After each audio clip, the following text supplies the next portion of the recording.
Hello there. Tonight we are going to spend time with the single, most extensively investigated mystery in the history of commercial aviation.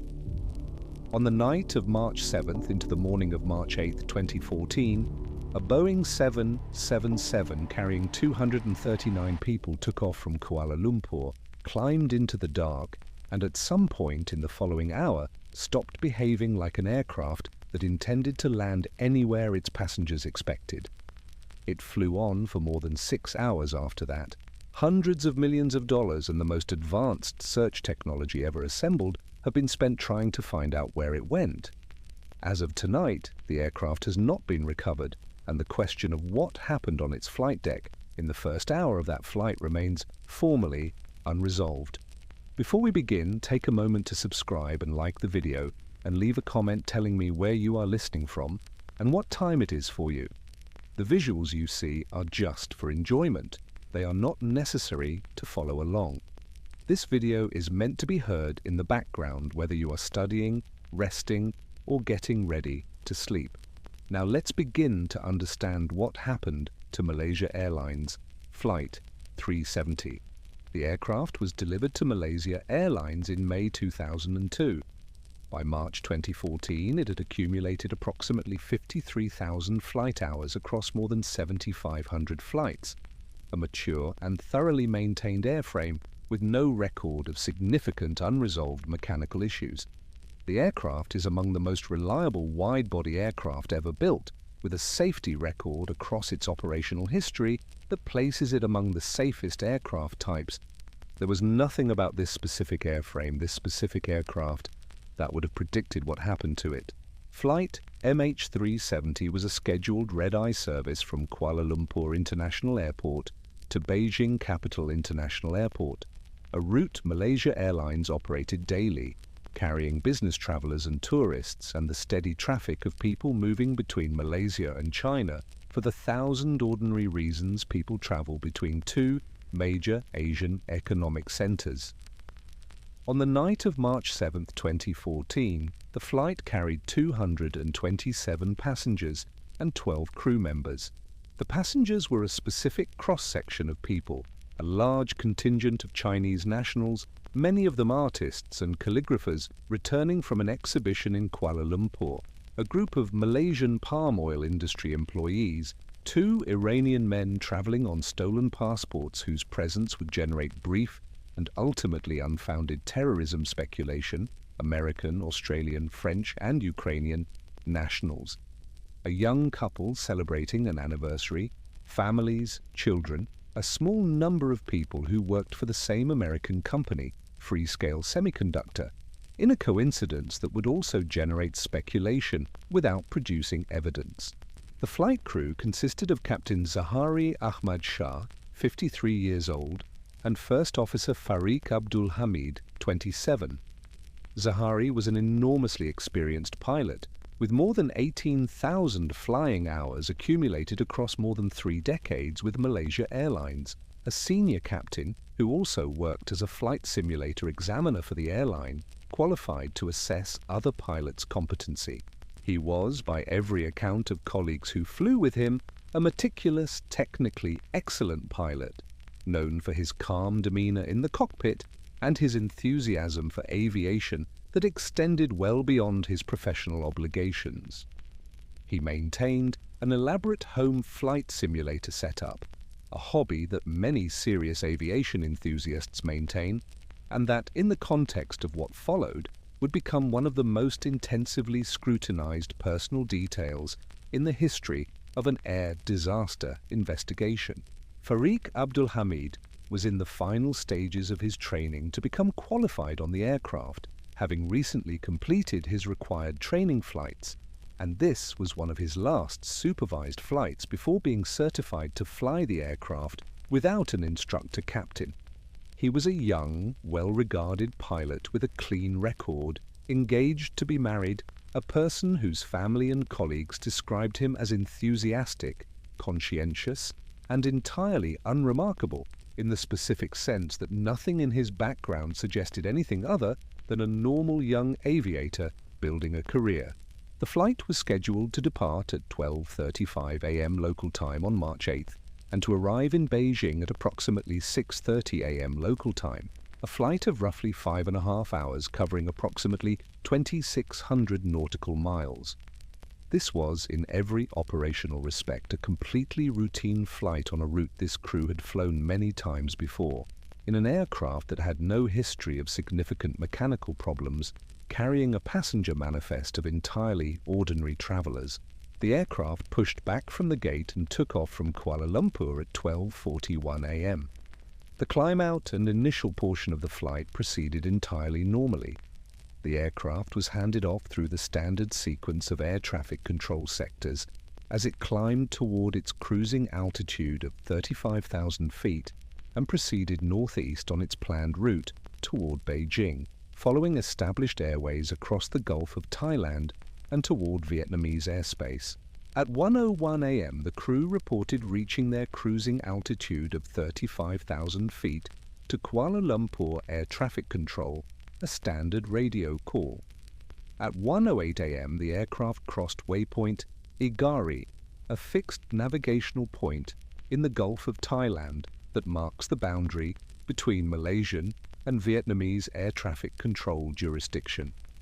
This crossing was entirely routine, logged by both air traffic control centers as the aircraft proceeded along its filed flight plan. At 1:19 a.m. Kuala Lumpur Air Traffic Control made what would become the last verified two-way radio communication with the aircraft. The controller instructed the flight to contact Ho Chi Minh City Air Traffic Control, the next sector along its route, providing the standard frequency for the handoff. The response from the cockpit, recorded and subsequently analyzed exhaustively by investigators and by the public, was, "Good night, Malaysian 370. This is the last human voice ever recorded from the flight." The phrase itself is unremarkable. Pilots routinely sign off with some variant of acknowledgement when handed off between air traffic control sectors, and "good night" combined with the flight number is a normal, professional sign-off. What makes it significant in retrospect is what it did not contain. There was no readback of the new frequency, which is the standard procedure that air traffic controllers expect, and that pilots are trained to provide, confirming they have received and understood the instruction to switch frequencies. The absence of a frequency readback was noted after the fact as a minor procedural anomaly,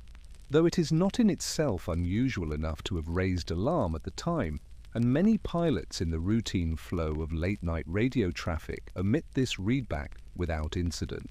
The flight never contacted Ho Chi Minh City Air Traffic Control. Approximately 2 minutes after the good night transmission, at some point between 1:20 and 1:22 a.m., the aircraft's transponder, the device that broadcasts the aircraft's identity, altitude, and position to secondary surveillance radar systems, stopped transmitting.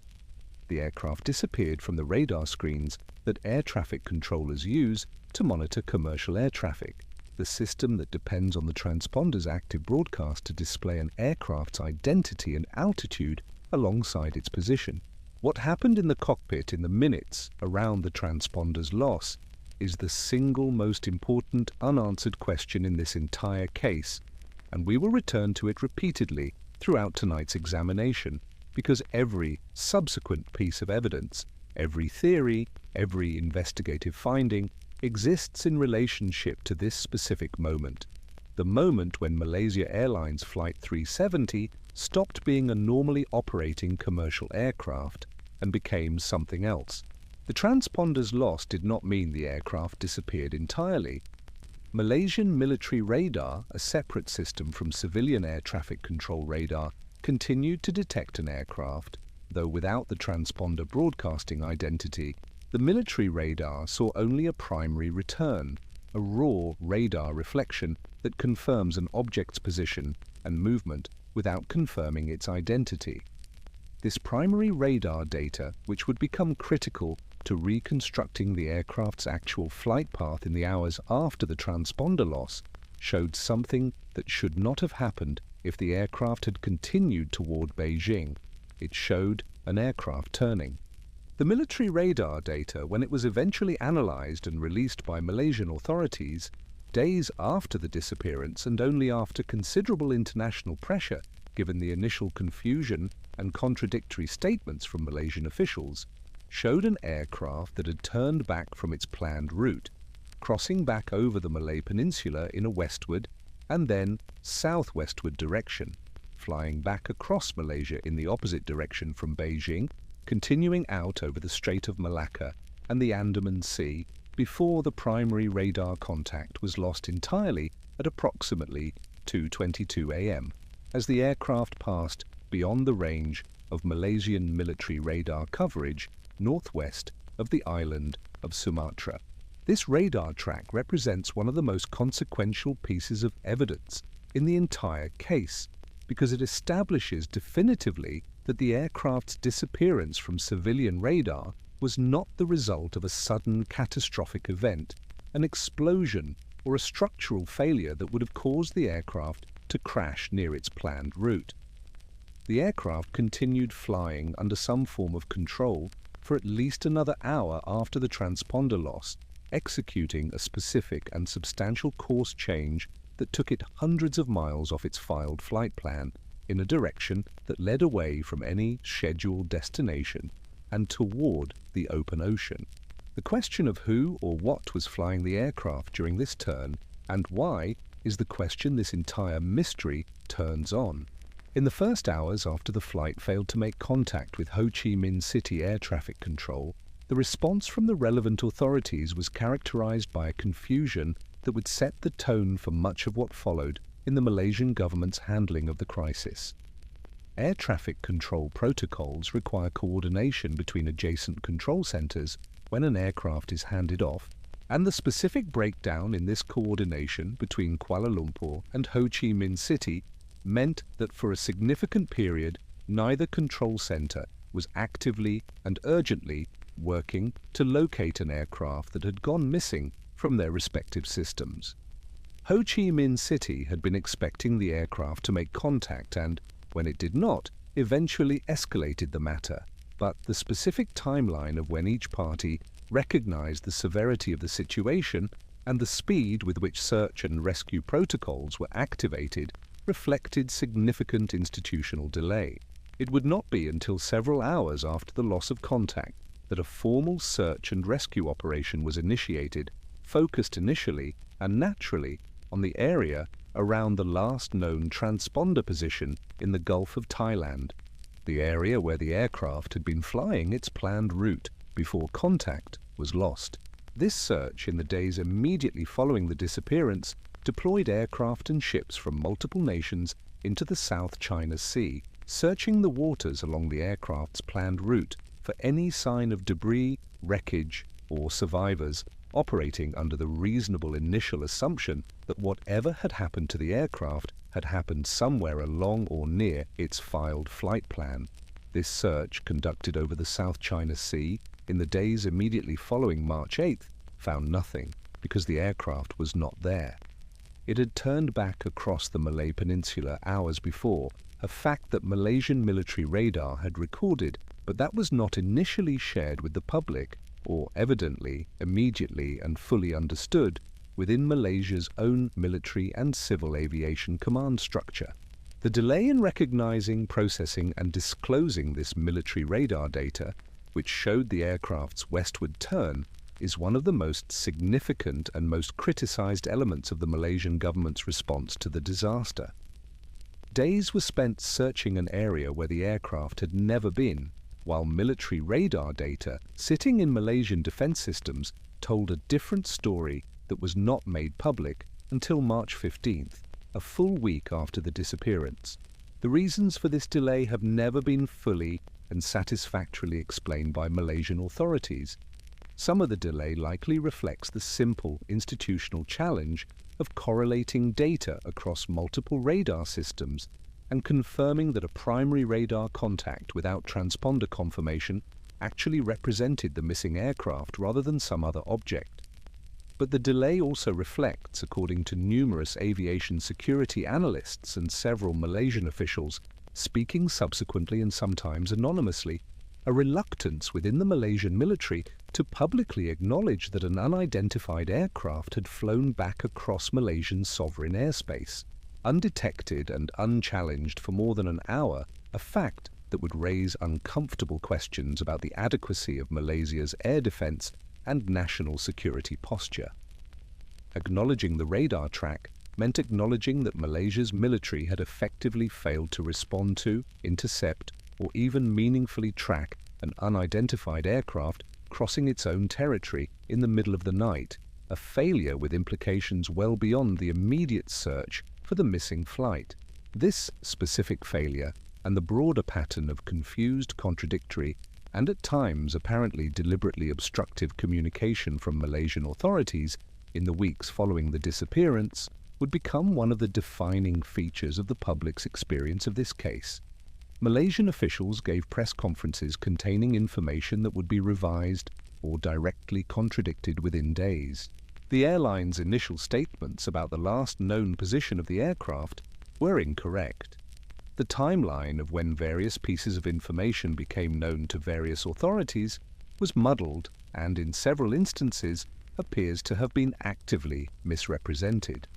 For the families of the 239 people aboard the aircraft, many of whom gathered in Kuala Lumpur and then in Beijing in the days and weeks following the disappearance, demanding information and clarity from Malaysian and Chinese authorities, this pattern of confusion and apparent obfuscation became a source of profound and lasting anger, compounding the trauma of the disappearance itself with a sense that the institutions responsible for finding their family members or for finding the truth of what happened to them were not being fully honest about what they knew and when they knew it. The piece of evidence that ultimately allowed investigators to reconstruct with mathematical precision the broad outline of where the aircraft went after it disappeared from military radar at 2:22 a.m. is one of the most remarkable and most technically sophisticated pieces of forensic analysis in the history of aviation investigation, and it deserves to be explained carefully because understanding it is essential to understanding everything that follows in the search for MH370. The Boeing 777 was equipped with a system that automatically and periodically attempted to establish contact with a satellite communications network operated by a British company called Inmarsat. Even when the aircraft's primary communications and identification systems, including the transponder and the aircraft communications addressing and reporting system, known as ACARS, which would normally transmit maintenance and operational data, had stopped functioning or had been deliberately disabled. This system, known as the Satellite Data Unit, sent periodic automated signals, essentially asking, "Are you still receiving me?" to the Inmarsat satellite, which would respond with an acknowledgement, a brief, automated handshake exchange that happened roughly once an hour as a function of the system checking its own connectivity, independent of whether any actual data or communication was being transmitted. These automated handshakes continued for more than 6 hours after the aircraft's other communication and identification systems had gone dark. The final partial handshake occurred at 8:19 a.m., approximately 7 hours and 38 minutes after takeoff, an exchange that investigators would later interpret as consistent with the aircraft's satellite communication system attempting to reconnect after a power interruption, which is itself consistent with the aircraft's engines flaming out from fuel exhaustion and the auxiliary power systems briefly restoring electrical power to the satellite communication unit, before it too lost power as the aircraft descended. The fact that these automated handshakes continued for more than 6 hours after the transponder loss was, in itself, the single most important piece of evidence establishing that the aircraft had continued flying for a substantial period after its disappearance from radar, rather than having crashed near its last known position in the South China Sea or the Strait of Malacca shortly after losing radar contact. This fact alone fundamentally reframed the entire search effort, transforming it from a search focused on the relatively confined waters near the aircraft's planned route into a search across an almost unimaginably vast expanse of ocean, because an aircraft with roughly 6.5 hours of additional flying time at the cruising speeds typical of a 777 could have traveled thousands of additional miles in any number of possible directions from its last confirmed position. What made the Inmarsat data more than simply confirmation that the aircraft had continued flying, what made it possible to derive an actual flight path and a probable final location from this data, was a specific and genuinely ingenious piece of analysis developed by Inmarsat's engineers working in close collaboration with international investigators in the weeks following the disappearance. Each automated handshake between the aircraft's satellite data unit and the Inmarsat satellite carried with it a measurable property called the burst timing offset, which reflects the precise time delay of the signal's transmission, and which can be used to calculate the distance between the aircraft and the satellite at the moment of each handshake, because the satellite Inmarsat was using to communicate with the aircraft, designated 3F1, was in a geostationary orbit, meaning it maintained a roughly fixed position relative to a point on the Earth's surface. The distance calculations derived from each handshake's timing offset could be translated into a series of concentric arcs on the Earth's surface, representing the possible positions of the aircraft at each handshake time, given its calculated distance from the satellite. This analysis alone established a series of arcs, rings of possible positions stretching from Kazakhstan in the north to the southern Indian Ocean, because a satellite distance calculation alone cannot distinguish between a northern position and a southern position at the same distance from the satellite, both of which would produce an identical timing offset. This was, for a period of weeks following the disappearance, one of the most genuinely consequential ambiguities in the entire investigation. The raw satellite data was consistent with two dramatically different possible flight paths, one continuing northwest over Asia toward Kazakhstan and Central Asia, and the other turning south over the Indian Ocean toward a remote and almost entirely uninhabited expanse of water, thousands of miles from any landmass. The resolution of this northern versus southern ambiguity came from a second, more subtle property of the satellite communications, called the burst frequency offset, which reflects a Doppler shift in the frequency of the signal caused by the relative motion between the aircraft and the satellite, similar in physical principle to the way the pitch of a passing siren changes as it approaches and then recedes from a stationary listener. Because the geostationary satellite was not perfectly stationary, but executed a small, regular figure-8 pattern in its orbit due to the residual gravitational influences of the Sun and Moon on its orbital mechanics, the Doppler shift measured in each handshake contained information not just about the aircraft's distance from the satellite, but about the direction of the aircraft's movement relative to the satellite's own small orbital motion. Inmarsat's engineers, working through this analysis over a period of weeks, validated their model by applying the same burst frequency offset analysis to other Malaysia Airlines and other carriers' flights known to have been flying that night on confirmed paths in both northern and southern directions, demonstrating that the frequency offset signature reliably distinguished between aircraft moving north and aircraft moving south. When they applied this validated model to the data from MH370, the analysis pointed conclusively toward the southern path, the corridor across the Indian Ocean, rather than the corridor across Central Asia. This finding, announced by the Malaysian Prime Minister in a press conference on March 24th, more than 2 weeks after the disappearance, that the aircraft had, according to this new and unprecedented satellite analysis, flown south into the Indian Ocean and was, in the Malaysian government's official assessment, lost with no survivors, represented both the most significant analytical breakthrough in the case to that point and one of the most devastating moments for the families of those aboard, who received this news, in many cases, via a text message sent by the airline informing them that their loved ones were now presumed dead, based on a mathematical analysis of satellite handshake data that most of the recipients had no prior framework for understanding or evaluating. The manner of this notification, a text message conveying the presumed death of a family member based on an analysis the families had not been walked through and did not have the technical background to assess, became another significant point of anger and distrust directed at Malaysia Airlines and the Malaysian government in the aftermath.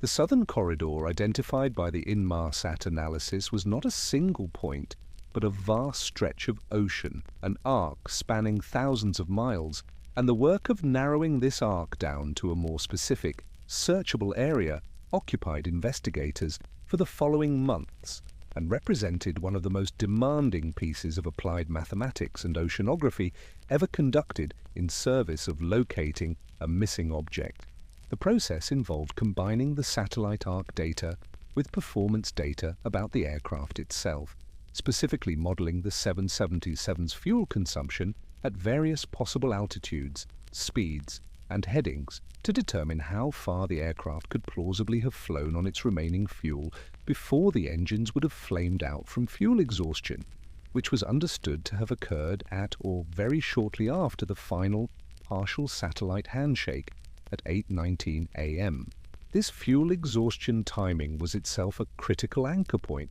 because it meant the aircraft's flight had to end at a position consistent with both the full sequence of satellite handshake arcs and a flight duration matching the aircraft's known fuel load at takeoff, adjusted for the specific power settings and altitudes the aircraft would have flown during its more than 7 hours of flight. Different research teams, including Inmarsat's own engineers, the Australian Transport Safety Bureau, which took over leadership of the search given Australia's geographic proximity to the most probable search area and its consequent responsibility under international search and rescue conventions, and independent groups of scientists and aviation experts working largely pro bono out of a shared sense of the scale and importance of the problem, developed competing models attempting to pinpoint the most probable final position of the aircraft along the seventh and final arc, the arc corresponding to the last partial handshake at 8:19 a.m., which was understood to represent the aircraft's approximate position at the moment its fuel was exhausted and it began an unpowered descent into the ocean. These competing models, while broadly consistent in identifying a search area along the southern Indian Ocean, differed in their specific assumptions about the aircraft's speed, altitude, and whether the flight had been actively piloted throughout its duration or had been flying on autopilot following a fixed heading after some point, assumptions that produced search area estimates spanning hundreds of miles of difference along the seventh arc. The initial search efforts, beginning in March and April 2014, focused on an area identified through early analysis as the most probable zone, an area roughly 1,500 to 2,000 kilometers off the western coast of Australia in the remote southern Indian Ocean, an area characterized by some of the most extreme and hostile sea conditions and ocean floor terrain found anywhere on the planet, far from any search and rescue infrastructure, in waters reaching depths of several thousand meters across seafloor terrain, including underwater mountain ranges, volcanic ridges and steep trenches that would prove enormously challenging for the deep-sea search technology subsequently deployed. The initial phase of the search in March and April 2014 involved aerial searches looking for floating debris on the ocean surface, an effort complicated by the simple passage of time, since any debris from the aircraft would have been drifting and dispersing across the ocean surface for weeks by the time search aircraft began systematically covering the identified probable area, carried by ocean currents in directions and at rates that were themselves the subject of subsequent extensive oceanographic modeling. Several promising visual sightings of floating objects captured by satellite imagery and by search aircraft generated brief periods of intense hope and intensive search activity, none of which in this initial phase produced confirmed aircraft debris. The objects sighted were variously identified when they could be recovered and examined at all as ordinary ocean debris unrelated to the aircraft, the routine flotsam that accumulates across the world's oceans from fishing activity, shipping, and coastal pollution, a sobering reminder of just how much material is already floating in the remote reaches of the open ocean, unconnected to any aviation disaster. The search effort transitioned in the following months to a more systematic underwater search, using sonar equipment towed behind specialized search vessels to map the ocean floor and search for wreckage resting on the seabed, an effort that would continue with periods of suspension and resumption for years following the disappearance, becoming the largest and most expensive search for a missing aircraft in aviation history, with costs eventually exceeding $150 million across the various phases of government-led and subsequently privately contracted search operations. While the search for the aircraft's physical remains continued across the southern Indian Ocean, an entirely separate line of investigation was underway, examining the personal and professional backgrounds of everyone associated with the flight, in an effort to determine whether the disappearance represented a deliberate act, and if so, by whom. This investigation, conducted by Malaysian police in cooperation with international intelligence and law enforcement agencies, including the FBI, focused with particular intensity on the flight crew, given the established fact that the aircraft had executed a deliberate course change requiring active piloting input, a fact that, while not definitively establishing that the change was made with malicious or suicidal intent, did establish that someone with the capability to fly the aircraft had been actively controlling it during the critical period when it diverged from its planned route. Captain Zahari Ahmad Shah's background was subjected to extraordinarily intensive scrutiny. Investigators examined his financial records, finding nothing suggesting financial distress or unusual transactions. They examined his personal relationships, including reports which Zahari's family denied of some marital difficulties, though nothing rising to a level that investigators or his family characterized as a crisis sufficient to explain a mass murder-suicide. They examined his political views and associations, given his reported support for Malaysia's political opposition and his attendance, the day before the flight, at a court hearing for opposition leader Anwar Ibrahim, whose conviction on charges widely viewed internationally as politically motivated was handed down on the very day of MH370's disappearance, a coincidence that generated speculation about a politically motivated act of protest or despair, though investigators found no direct evidence connecting his political sympathies to any plan involving the flight. The most significant and most publicly discussed element of the investigation into Zahari involved the home flight simulator he had built and maintained, a sophisticated setup using a computer and specialized flight simulation software that many serious aviation enthusiasts use to practice procedures and simply to enjoy flight simulation as a hobby. Malaysian police seized this simulator's hard drive in the days following the disappearance, and forensic analysis of the deleted data recovered from the drive became one of the most contested and most significant pieces of circumstantial evidence in the entire case. The initial Malaysian police investigation in 2014 found nothing of particular significance on the simulator, a finding that was used to support the conclusion that there was no evidence connecting Zahari's simulator use to the disappearance. However, this finding was later revisited, and in 2016 leaked details from the FBI's own independent forensic analysis of the same hard drive data, reported by New York Magazine, and subsequently confirmed in modified form by Malaysian authorities, revealed that deleted data recovered from the simulator included a flight path that had been plotted on the simulator at some point before the disappearance, a path that took an aircraft from Kuala Lumpur north up the Strait of Malacca and then turning south into the southern Indian Ocean, ending with the aircraft's fuel running out over a remote area of that ocean. This simulated flight path bore what investigators and aviation analysts who reviewed it described as a strikingly close resemblance, though not an exact match, to the path investigators believed the actual aircraft flew on the night of its disappearance, based on the military radar data and the subsequent satellite handshake analysis. The significance of this simulator data has been the subject of intense and unresolved debate.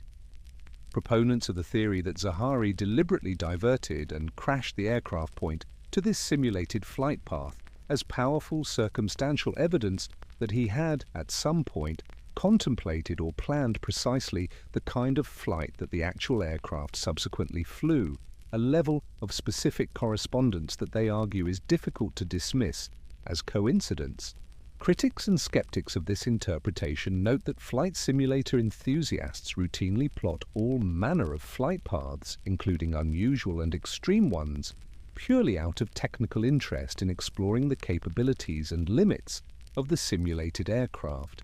and that the recovered data represented just one of numerous flight paths found on the simulator's deleted files, the vast majority of which were entirely unremarkable training and recreational flights. They also note that the simulated path was not identical to the believed actual flight path, differing in some specific details, and that the act of plotting a hypothetical flight path on a home simulator, even an unusual one, falls considerably short of establishing that the same individual subsequently executed a real-world version of that path with lethal intent against 238 other people.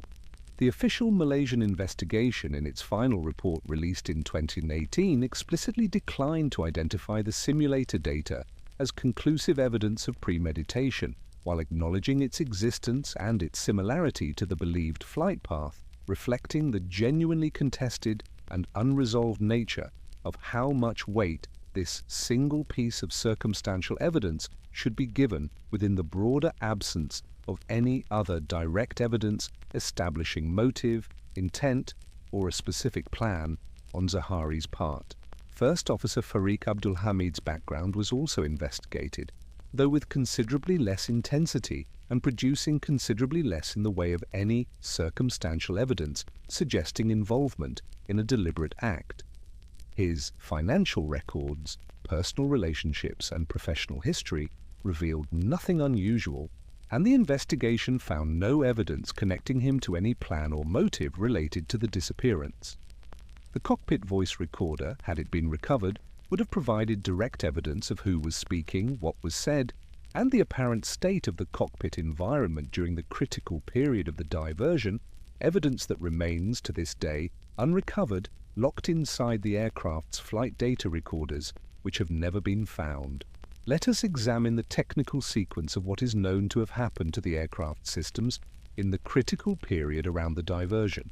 because the specific order and manner in which various systems went dark carries significant evidentiary weight regarding whether the disappearance was the result of a deliberate human act or some other cause. The ACARS system, the automated maintenance and operational reporting system that would routinely transmit data about the aircraft systems to Malaysia Airlines and to Boeing, stopped transmitting at some point between 1:07 a.m., the time of its last confirmed transmission, and 1:37 a.m., the time of its next scheduled transmission, which never occurred.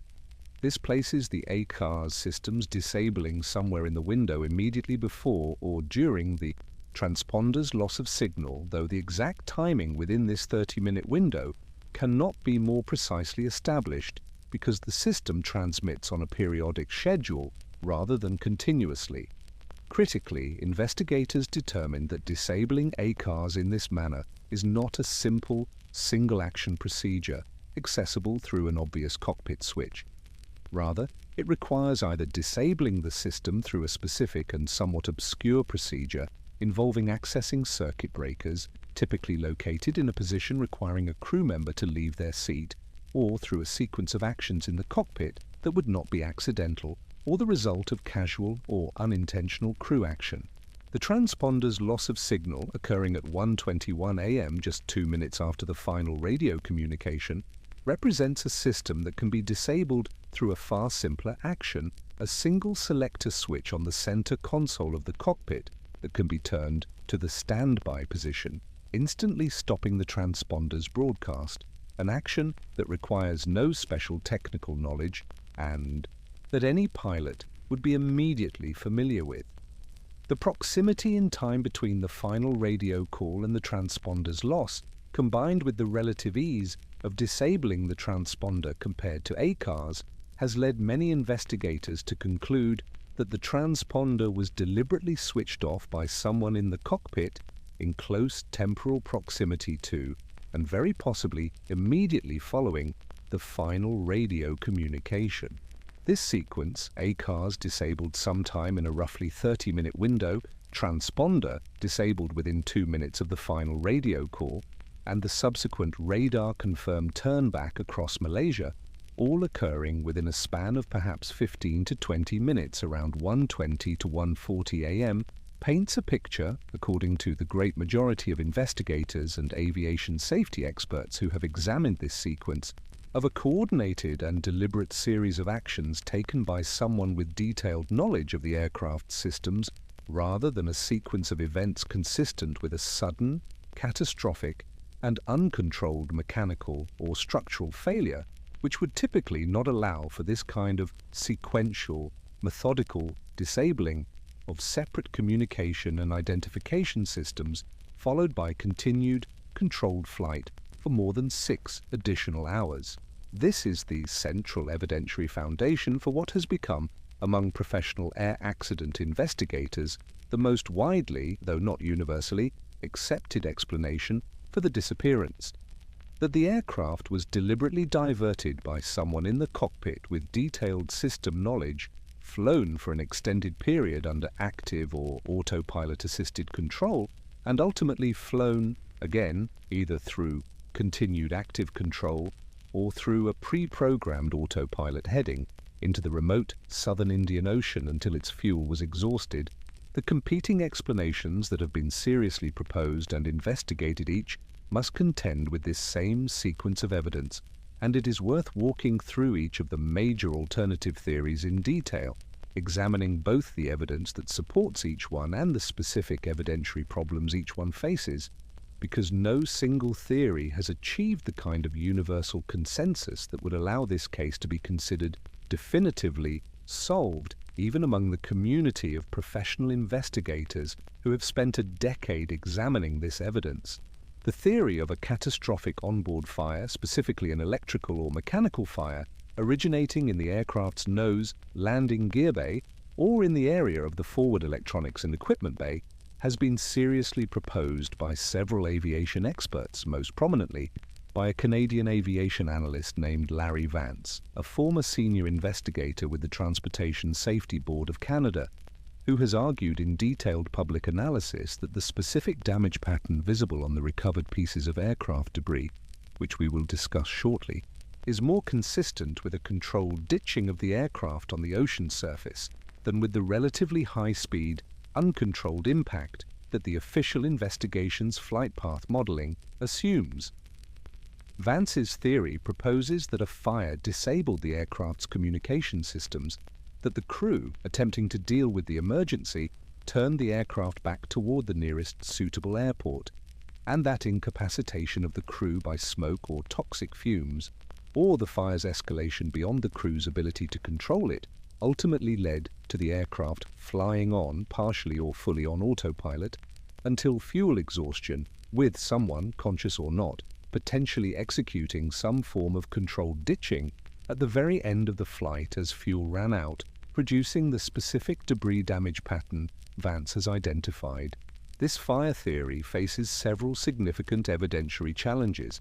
It does not naturally explain the methodical, sequential disabling of separate aircraft systems, ACARS, and the transponder in the specific order and timing observed, since a fire would be expected to disable multiple systems more chaotically and unpredictably as it spread and damaged different areas of the aircraft's electronics, rather than in the orderly, sequential pattern actually observed. It also does not naturally explain the specific, deliberate nature of the course change back across Malaysia and the subsequent flight path, which involved multiple, distinct course changes over a period of hours, more consistent with ongoing active navigation decisions than with an aircraft flying on a fixed autopilot heading toward the nearest airport after crew incapacitation. Though Vance and other proponents of this theory have offered specific responses to these objections, arguing that the initial turn back toward Malaysia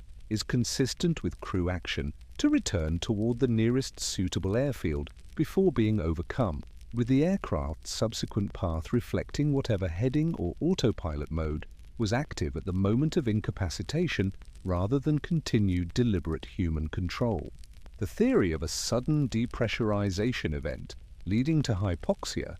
the medical condition resulting from insufficient oxygen reaching the brain and body, incapacitating and ultimately killing the crew and passengers while the aircraft continued flying on autopilot, has also been seriously proposed, drawing partly on the precedent of a 2005 incident, Helios Airways Flight 522, in which a depressurization event incapacitated the entire crew and passenger complement of a Boeing 737, with the aircraft continuing to fly on autopilot for hours before crashing when its fuel was exhausted, a chillingly similar pattern of events to what is hypothesized for MH370 under this theory. The hypoxia theory similarly struggles to naturally account for the specific, sequential disabling of ACARS and the transponder, since a depressurization event, while it could in principle explain why the crew might be attempting emergency procedures in the minutes before full incapacitation,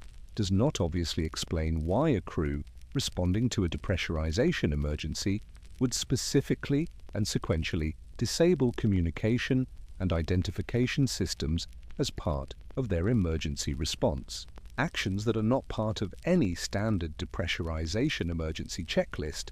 and that would, if anything, work against the crew's interest in alerting ground control to their emergency and receiving assistance.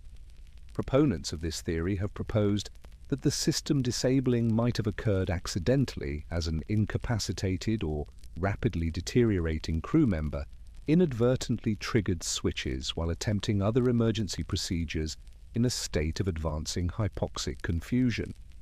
Though this explanation requires accepting a degree of coincidental, accidental action across multiple separate systems that many investigators find considerably less plausible than deliberate action. The theory of hijacking by an external party, whether for political, criminal, or terrorist purposes, was investigated extensively in the early period following the disappearance, particularly given the presence of the two Iranian passengers traveling on stolen passports, a detail that generated immediate and intense international attention, given the obvious initial parallels to terrorism-related aviation disasters. Both individuals were subsequently identified and their stories investigated. They were determined to be young Iranian men using the stolen passports in an apparent attempt to seek asylum in Europe via a circuitous route through Malaysia, a not uncommon, if illegal, practice among individuals attempting to circumvent visa restrictions, and neither was found to have any connection to terrorist organizations or any plausible motive or capability related to hijacking or diverting the aircraft. No credible claim of responsibility for a hijacking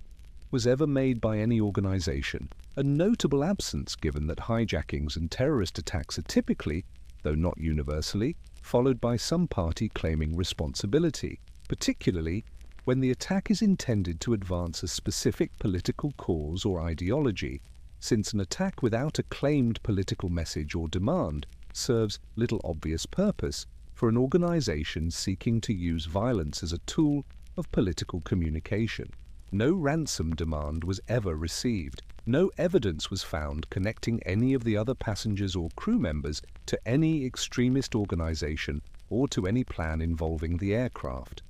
The hijacking theory, while not entirely dismissed in the earliest days of the investigation, has not been supported by any subsequent evidence developed across a decade of investigation, and is regarded by the great majority of investigators and analysts as among the least likely explanations, given this absence of any of the typical evidentiary markers, claims, or connections that would normally accompany a politically or criminally motivated hijacking. The theory of a deliberate military shoot-down, whether by Malaysian, Thai, Vietnamese, Indian, or American forces operating in the region, responding to an unidentified aircraft that had deviated from its flight plan and was, in the hours after its disappearance, flying through or near contested or sensitive airspace, including areas close to American and Indian military installations in the Indian Ocean, has been proposed by various analysts and has attracted particular attention, given the genuinely heavy military and intelligence presence in the broader region the aircraft's flight path passed through or near. This theory points to the simple fact that an unidentified aircraft flying for hours through a region with substantial military radar coverage and air defense capability should, in principle, have attracted some military response, an interception, a radio challenge, some action beyond what actually appears to have occurred, which was, as far as has been publicly established, no military response of any kind from any nation whose airspace or area of military interest the aircraft may have passed through or near. This absence of any documented military response is, in itself, one of the case's persistent and unresolved oddities, regardless of which broader theory of the disappearance one finds most credible. An aircraft the size of a Boeing 777, flying for more than 6 hours through a region encompassing the airspace and surrounding waters of multiple nations with sophisticated military radar and air defense systems, including Thailand, Malaysia, India, and the immediate vicinity of the joint American-British military facility on the British Indian Ocean territory of Diego Garcia, apparently triggered no interception, no radio contact attempt, no recorded military tracking beyond the Malaysian primary radar data already discussed. Various explanations have been offered for this absence. Military radar systems in the region may not have been actively monitoring at the specific time and altitude the aircraft was flying, given that an unidentified primary radar contact at cruising altitude, without any other indication of hostile intent, may simply not have been prioritized for response by nations not on heightened military alert. Some nations may have detected the aircraft but declined to publicly acknowledge this, for reasons ranging from simple embarrassment at a security gap similar to Malaysia's own, to more specific reasons relating to the sensitivity of military radar coverage and capability in the region.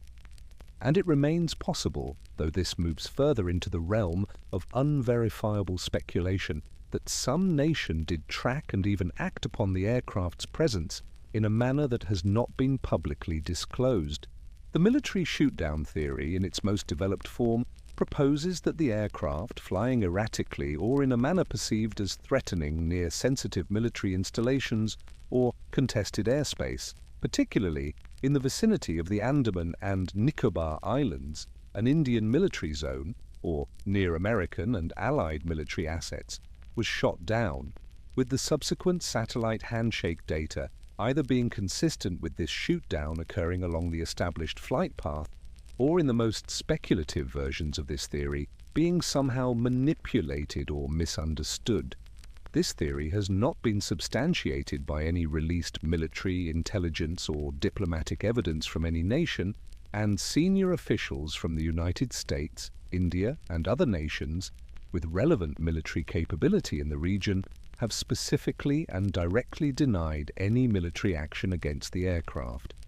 The absence of any credible direct evidence supporting a shoot-down, combined with the consistency of the Inmarsat satellite data with a flight continuing, apparently under some form of either active or autopilot control, for the full duration, suggested by the 7 arcs of handshake data, has led the great majority of professional investigators to regard the shoot-down theory as unsupported by the available evidence, though the question of why no nation's military appears to have responded to or tracked an unidentified wide-body aircraft flying through the region for hours remains a genuine and not fully resolved element of the broader puzzle. Let us now turn to the physical evidence that has actually been recovered, because this evidence, while limited, represents the only direct physical confirmation that the aircraft did, in fact, crash into the Indian Ocean,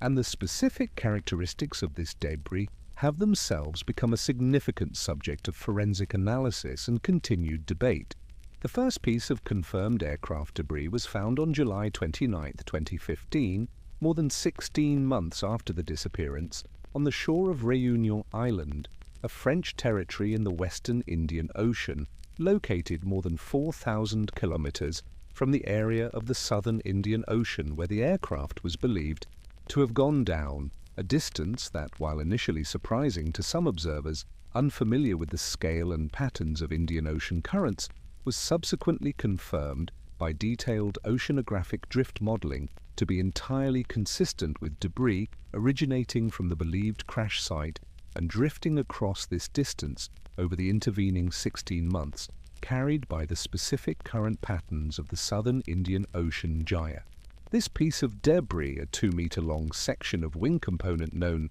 as a flaperon, was examined by French aviation investigators and definitively confirmed through its specific part numbers and unique identifying marks to have originated from a Boeing 777, and subsequently and specifically confirmed to have come from 9M MRO, the missing MH370 aircraft, providing the first direct physical proof that the aircraft had indeed crashed, ending 16 months of a search that had, until this point, operated entirely on the basis of mathematical and satellite-derived analysis without any direct physical confirmation that the aircraft had actually entered the ocean at all,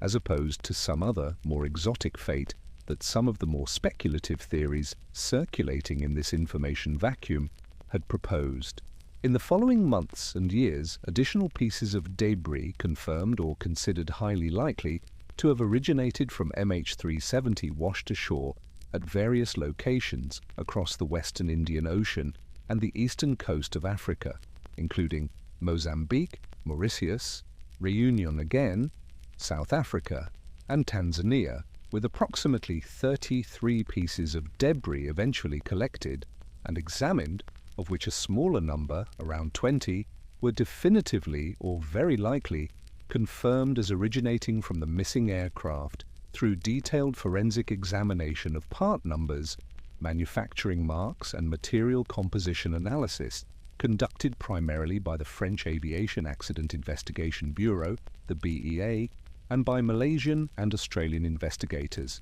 The pattern of where this debris washed ashore and the timing of these discoveries relative to when the debris would have entered the water became the basis for extensive oceanographic drift modeling conducted by multiple research institutions, modeling that worked backward from the known landing locations and dates of recovered debris to calculate probable original crash locations consistent with the drift patterns of Indian Ocean currents, providing an independent line of evidence that, while not capable of pinpointing an exact crash location with the precision needed to guide an underwater search, was used to validate and refine the broader search area being investigated through the satellite handshake analysis, with the drift modeling results generally supporting, though not perfectly matching, the search areas identified through the Inmarsat data analysis. The specific physical condition and damage pattern of the recovered debris pieces has been the subject of detailed forensic analysis and has become, as mentioned earlier, in the context of Larry Vance's fire and controlled ditching theory, a point of genuine and unresolved disagreement among aviation experts. The official investigations analysis incorporated into the Australian Transport Safety Bureau's published findings generally concluded that the damage pattern observed on the recovered pieces, including specific fracture patterns, and the relatively limited number of pieces recovered relative to what might be expected from a more violent high-speed impact, was broadly consistent with a high-speed, largely uncontrolled descent and impact with the ocean surface, consistent with the aircraft's fuel exhaustion leading to a relatively rapid, unpiloted, or minimally piloted final descent, the scenario generally assumed in the search area calculations. Larry Vance and several other aviation experts who have examined the same debris have reached a different conclusion, arguing that the specific characteristics of the damage, including what they characterize as evidence of the flaperon having been in a partially extended or deployed position at the time of impact, a position that would only occur as the result of deliberate pilot action to configure the aircraft for a controlled ditching rather than the position the flaperon would be expected to be in during an uncontrolled, autopilot-driven descent, suggest that someone was actively flying and attempting to control the aircraft's impact with the ocean's surface in its final moments. A scenario with direct implications for where the aircraft's main wreckage might actually be located, since a controlled ditching, executed by a conscious and capable pilot attempting to minimize damage and potentially extend the aircraft's glide distance, could have resulted in the aircraft coming to rest considerably outside the search areas calculated under the assumption of a more straightforward, uncontrolled descent following the fuel exhaustion indicated by the final satellite handshake. This disagreement between the official investigation's interpretation of the debris evidence and the alternative interpretation offered by Vance and others is not a minor technical dispute. It represents one of the most consequential ongoing disagreements in the entire case, because it bears directly on where future search efforts should be concentrated, and it remains unresolved, with the official investigating authorities maintaining their assessment of an uncontrolled descent while acknowledging the debris evidence does not definitively rule out alternative scenarios, and independent experts like Vance continuing to argue for what they regard as compelling evidence of a controlled ditching that should redirect future search efforts toward different areas than those that have been the focus of search activity to date. The underwater search itself, conducted across multiple phases by multiple organizations using increasingly sophisticated technology, has covered an extraordinary area of ocean floor without locating the aircraft's main wreckage. The initial phase, led by the Australian Transport Safety Bureau, using contracted vessels equipped with towed sonar arrays and, for areas of particularly difficult or steep terrain, autonomous underwater vehicles capable of operating closer to the seafloor than towed equipment can safely manage, searched an area of approximately 120,000 square kilometers of seafloor between 2014 and January 2017, when this government-led search phase was formally suspended without having located the aircraft, a decision that was itself controversial and painful for the families of those aboard, many of whom felt the search was being abandoned prematurely, particularly given the genuine and substantial uncertainty that remained regarding the precision of the search area calculations underlying where this 120,000 square kilometers had been concentrated. In January 2018, a private American company, Ocean Infinity, which had developed a fleet of advanced autonomous underwater vehicles capable of searching the seafloor considerably faster and more efficiently than the towed sonar technology used in the earlier government-led search phase, was contracted by the Malaysian government under a no-find, no-fee arrangement, meaning Ocean Infinity would only be paid if they successfully located the aircraft's wreckage, to conduct an additional search of an area identified through further refined analysis as containing the highest remaining probability of the aircraft's location, an area largely adjacent to and overlapping somewhat with the boundaries of the original search zone, but extending into areas not covered by the earlier search. Ocean Infinity's search, conducted over several months in 2018, using their fleet of autonomous underwater vehicles operating with considerably greater search efficiency than the earlier towed sonar technology, covered an additional approximately 112,000 square kilometers of seafloor, again without locating the aircraft's main wreckage, leading to the suspension of this search phase as well in May 2018, with the combined searches across both major phases having covered, by this point, a total area of ocean floor larger than the country of England, without success. The failure of these extensive and technologically sophisticated searches to locate the aircraft has led to extensive subsequent analysis and debate regarding whether the search areas, however carefully calculated through the available satellite, drift modeling, and fuel performance data, may simply have been incorrect, focused on the wrong location, due to some flaw or unaccounted for variable in the underlying analytical models, a possibility that several independent researchers have continued to investigate in the years since the major search phases were suspended, proposing various refinements or alternative interpretations of the satellite data that would shift the most probable search area to locations outside the zones already searched. One of the most significant of these independent analyses, conducted by a mathematician and aerospace engineer named Richard Godfrey, working in collaboration with other independent researchers, has employed a technique using a global network of amateur radio operators called the Weak Signal Propagation Reporter Network, which detects subtle disturbances in long-distance radio signal propagation that can, according to this analysis, be correlated with the presence and movement of large aircraft passing through the specific radio propagation paths being monitored by this network, a technique that, while not part of the original or official investigation and regarded with some skepticism by certain aviation investigators, given its novel and unconventional methodology, has been used by Godfrey and his collaborators to propose an independently derived flight path for MH370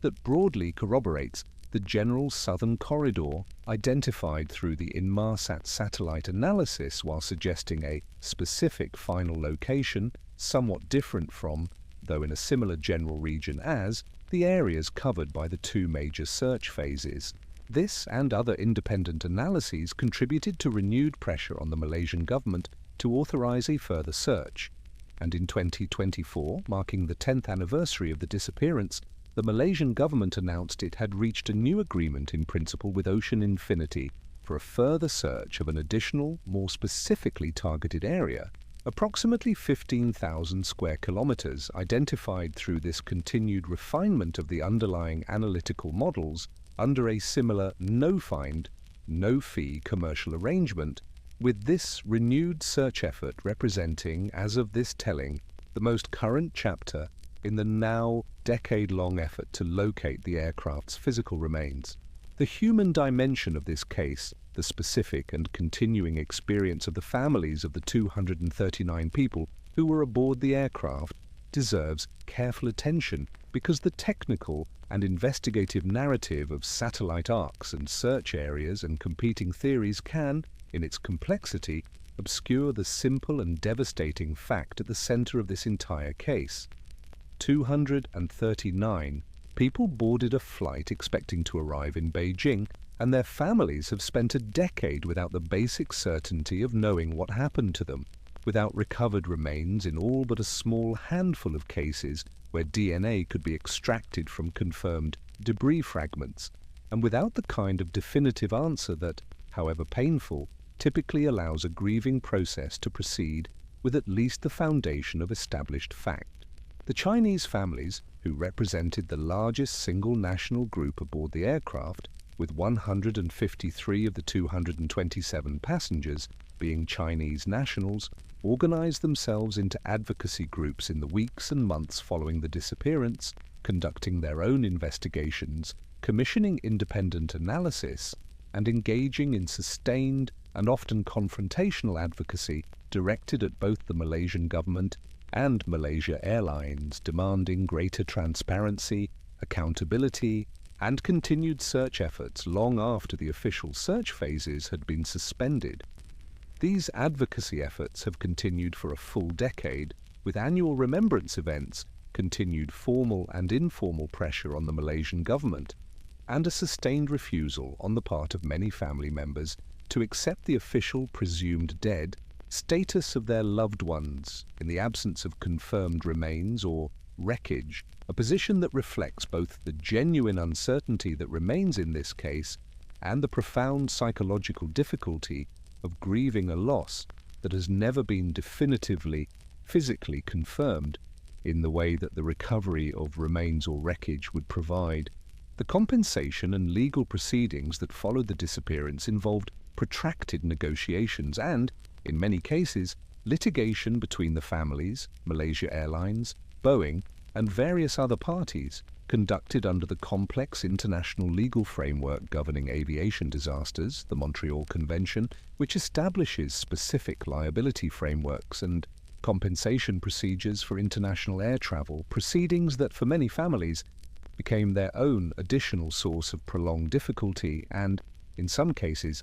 additional grievance, as the technical and legal processes required to establish liability and compensation in a case where the cause of the disaster remains formally unresolved proved considerably more complex than in cases with a definitively established cause. The specific psychological and social impact on these families, documented in academic research conducted in the years following the disappearance, examining what researchers in this field call ambiguous loss, a term developed to describe the particular psychological challenge faced by people grieving a loss that lacks the clear, confirmed finality of a death with recovered remains or an established cause, has been profound and, in the assessment of researchers who have studied this and comparable cases, in some respects, more psychologically difficult to process and resolve than even the loss of a loved one in a confirmed disaster with recovered remains, because the absence of confirmed physical evidence leaves open, for some family members, a persistent and psychologically complex space for hope, however statistically unlikely, that competes with and complicates the grieving process in ways that researchers in this field have found to be associated with prolonged and complicated grief reactions extending years beyond what would typically be expected following a confirmed loss. Let us return to the central, unresolved question of this case, the question of what happened in the cockpit of Malaysia Airlines Flight 370 in the critical period around 1:20 a.m. on March 8, 2014, because everything we have discussed, the satellite analysis, the search efforts, the debris evidence, the competing theories, exists in service of answering this single central question. And it is worth being precise and honest about exactly what can and cannot be concluded from a decade of investigation by some of the most capable investigators, engineers, and aviation experts in the world. What can be concluded with a very high degree of confidence based on the convergence of military radar data, satellite handshake analysis, and the basic physics and operational characteristics of the aircraft is this. The aircraft did not crash near its planned route in the South China Sea. It continued flying under some form of control, whether active human piloting or autopilot operation, following inputs made by someone in the cockpit, for a period of more than 6 hours after its transponder and communication systems went dark. It flew a path that took it back across the Malay Peninsula, out over the Andaman Sea, and ultimately into the southern Indian Ocean, where it is overwhelmingly likely to have crashed when its fuel was exhausted, a conclusion supported by the recovered debris that has been definitively traced to the aircraft, debris whose drift pattern across the Indian Ocean is consistent with an origin point within the broader southern Indian Ocean search corridor identified through the satellite analysis. What cannot be concluded with confidence despite a decade of investigation is the answer to the most important questions. Who was responsible for the initial diversion of the aircraft, what their specific motive or intention was, whether the diversion was a deliberate, premeditated act by one of the flight crew, an act of desperation or crisis response to some onboard emergency that has left no clear forensic trace, or some other scenario not yet adequately considered or understood, and the precise location of the aircraft's main wreckage on the ocean floor, which, despite searches covering a combined area larger than many countries, has never been found. The Malaysian government's official final investigation report, released in July 2018 by an international investigative team that had been assembled following sustained criticism of the adequacy and independence of Malaysia's initial investigative efforts, explicitly declined to identify a definitive cause for the disappearance, concluding, in language that reflects the genuine and considerable uncertainty that remains at the center of this case, even after the most extensive aviation investigation in history, that the team was unable to determine the real cause of the disappearance, while noting that the evidence was consistent with the aircraft having been deliberately diverted without identifying who was responsible for this diversion or definitively ruling out alternative explanations. This formal conclusion and acknowledgement of fundamental uncertainty from the very investigative body tasked with definitively resolving this case is itself one of the most significant and most telling facts about Malaysia Airlines Flight 370. This is not a case where investigators know the answer, but have been unable to secure a conviction or achieve public acceptance of their findings. This is a case where the most extensive, well-resourced and technically sophisticated aviation investigation ever conducted has concluded, formally and officially, that it does not know, with the kind of certainty that would normally be required to close an investigation of this magnitude, what happened. The technology that solved this case's broad geography, the Inmarsat satellite handshake analysis, represents one of the genuine triumphs of this entire investigation, a piece of analytical ingenuity that transformed an essentially unsolvable problem. Locating an aircraft with no remaining radar contact anywhere on the surface of a planet covered by hundreds of millions of square kilometers of ocean into a tractable, if still extraordinarily difficult, search problem confined to a specific, if large, corridor of the southern Indian Ocean. This technological achievement should not be understated or lost amid the case's continued and frustrating lack of final resolution. Without it, there would be no southern Indian Ocean search corridor at all, no confirmed debris recovery effort focused in the right general region of the world's oceans, and no realistic prospect as currently exists with the renewed 2024 search effort of eventually locating the aircraft's wreckage and with it, the flight data recorder and cockpit voice recorder that could, even now, a decade later, provide the kind of direct, conclusive evidence that would finally answer the central question this case has posed since the early hours of March 8, 2014. It is worth taking the time to understand, in more specific detail, exactly how the aircraft's path across the Malay Peninsula was reconstructed from the military radar data, because the specific maneuvers recorded reveal something about the nature of the control being exercised over the aircraft during this period.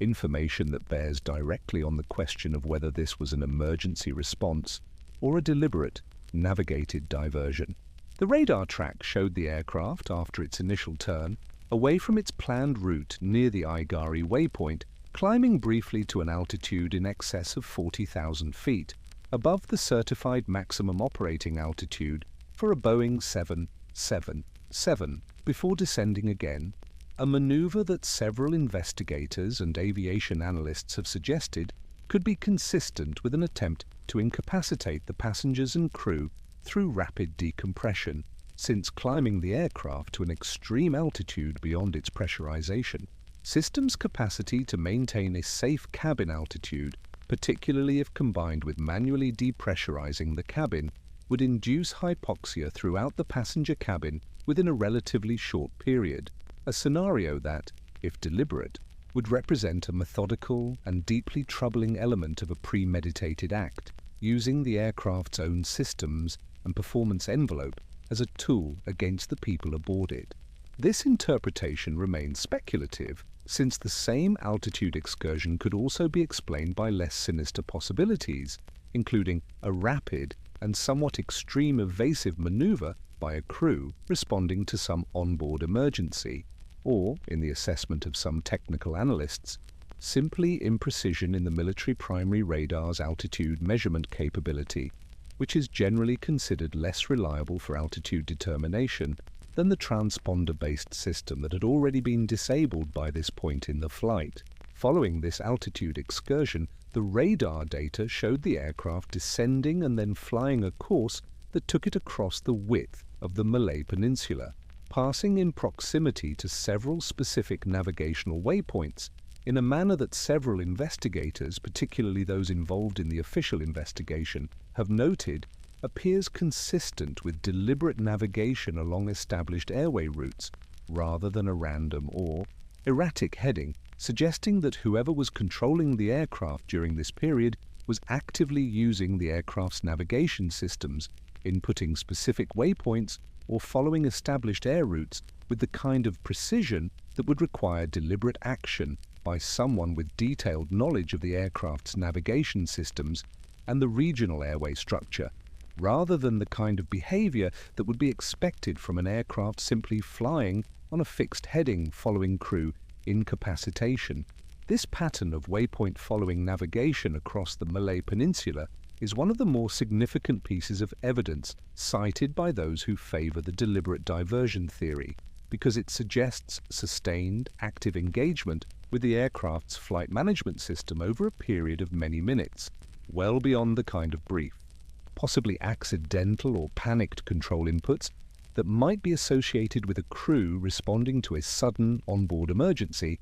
and considerably more consistent with the kind of careful, systematic navigation that would be required to deliberately and precisely fly the aircraft along a chosen path while evading or minimizing the risk of detection by civilian air traffic control, even if, as it turned out, Malaysian military radar was in fact tracking the aircraft throughout this period, a fact the pilot, if this was indeed a deliberate act by someone in the cockpit with detailed aviation knowledge, may or may not have anticipated. The flight's path after it disappeared from Malaysian military radar at 2:22 a.m., reconstructed entirely through the Inmarsat satellite handshake analysis, since no further radar contact was established by any nation, presents its own specific puzzle regarding the question of continued active control versus autopilot-only operation.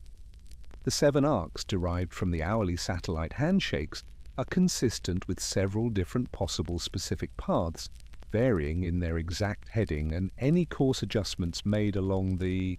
way, and a significant portion of the analytical work conducted by Inmarsat, the Australian Transport Safety Bureau, and independent researchers in the years since the disappearance has focused on trying to determine, from the subtle variations in the handshake data between each of the 7 arcs, whether the aircraft maintained a constant heading and speed throughout this period, consistent with the autopilot being set to a fixed course and left unattended, possibly by an incapacitated or absent crew, or whether the aircraft's path involved subtle changes in heading or speed between the arcs, which would be more consistent with ongoing active human control or with periodic adjustments being made to the autopilot settings throughout the flight. The general consensus among the official investigative bodies, based on the detailed mathematical analysis of the variations between the 7 arcs, leans toward a flight path that was largely consistent with the aircraft flying on a constant autopilot, heading for the majority of this 7-hour period following the Malay Peninsula crossing, a finding that has been used to support various different and competing narratives. Proponents of the deliberate pilot diversion theory have argued that this is consistent with a pilot deliberately setting a final course for the aircraft and then allowing the autopilot to fly this course for the remainder of the flight, potentially while themselves no longer being an active presence in the cockpit, having either incapacitated themselves or simply ceased active control once the final course was set.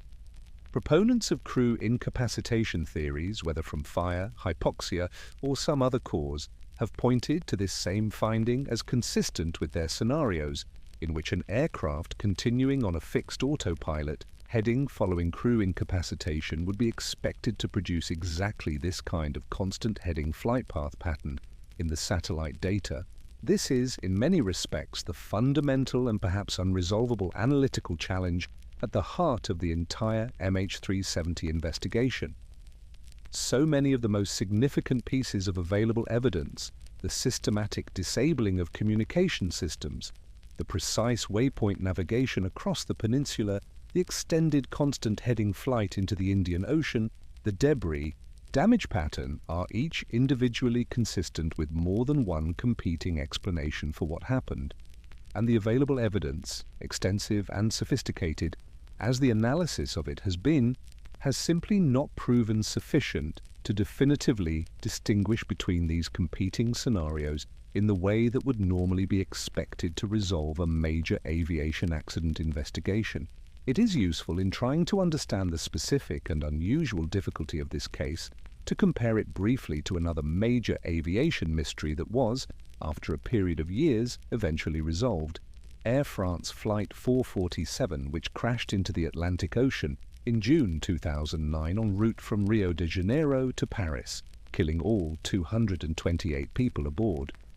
In that case, while the aircraft's wreckage and flight recorders were not recovered for nearly 2 years, requiring an extensive and technically demanding deep-sea search effort of its own, the eventual recovery of the flight data and cockpit voice recorders provided investigators with the kind of direct, conclusive evidence, precise data on every control input made by the crew and a complete audio record of the conversations and actions taken in the cockpit during the accident sequence that allowed investigators to definitively reconstruct the entire chain of events leading to the crash, a combination of iced-over airspeed sensors, confusing and contradictory cockpit indications, and a series of specific, identifiable human errors by the flight crew in responding to this confusing situation, ultimately resulting in an aerodynamic stall from which the aircraft did not recover. The Air France 447 case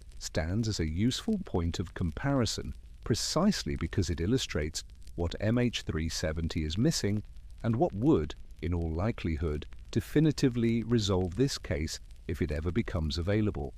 The flight data recorder and cockpit voice recorder, the so-called black boxes which remain as of this telling somewhere on the floor of the southern Indian Ocean in waters reaching depths that, in some of the more difficult terrain within the broader search area, exceed 6,000 meters, among the most challenging underwater search and recovery environments on the planet. Unlike Air France 447, where investigators ultimately knew, with reasonable precision, where to search based on the aircraft's last confirmed radar position and subsequent debris recovery patterns, MH370's recorders are somewhere within a search area that, despite a decade of refinement through satellite analysis, drift modeling, and now novel techniques like Richard Godfrey's radio propagation analysis, remains measured in the tens of thousands of square kilometers, an area that, while it represents an extraordinary narrowing down from the literally hundreds of millions of square kilometers of ocean that theoretically needed to be considered in the earliest, most uncertain days following the disappearance, remains vast enough that locating two relatively small black boxes, each roughly the size of a shoebox, resting somewhere on a seafloor characterized by mountainous terrain, volcanic ridges, and sediment that could have partially buried the wreckage in the decades since the crash, continues to present an extraordinarily difficult technical challenge. The specific technology being employed in the renewed 2024 Ocean Infinity search effort represents a meaningful advancement even beyond what was available during the 2018 search, with continued improvements in autonomous underwater vehicle endurance, sonar resolution, and the underlying data analysis techniques used to identify and classify potential wreckage signatures amid the vast amount of natural seafloor terrain, and existing debris, both natural and human-made from other sources, including,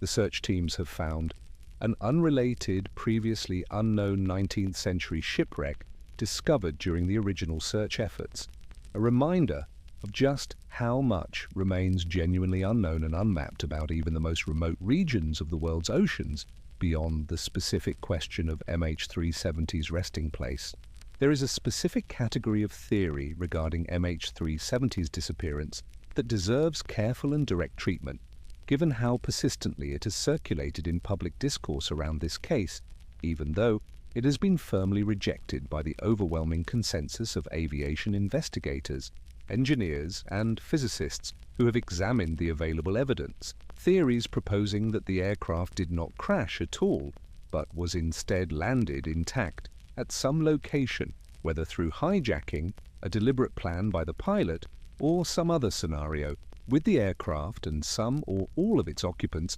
potentially still existing somewhere, hidden from detection. These theories, which gained particular traction in certain corners of internet discourse, and were the subject of considerable, often sensationalized media coverage in the years following the disappearance, variously propose locations ranging from secret military facilities to remote, unpopulated islands to, in some of the more elaborate versions, deliberate seizure by a foreign government for intelligence purposes related to the aircraft's manifest, which included a number of passengers who worked in technology sectors, or relating to its cargo, which on this flight included a quantity of mangosteens, a tropical fruit, and a shipment of lithium-ion batteries, the latter of which has been the subject of its own, more technically grounded theory regarding a potential onboard fire risk, separate from the more speculative landing and seizure theories. These intact landing theories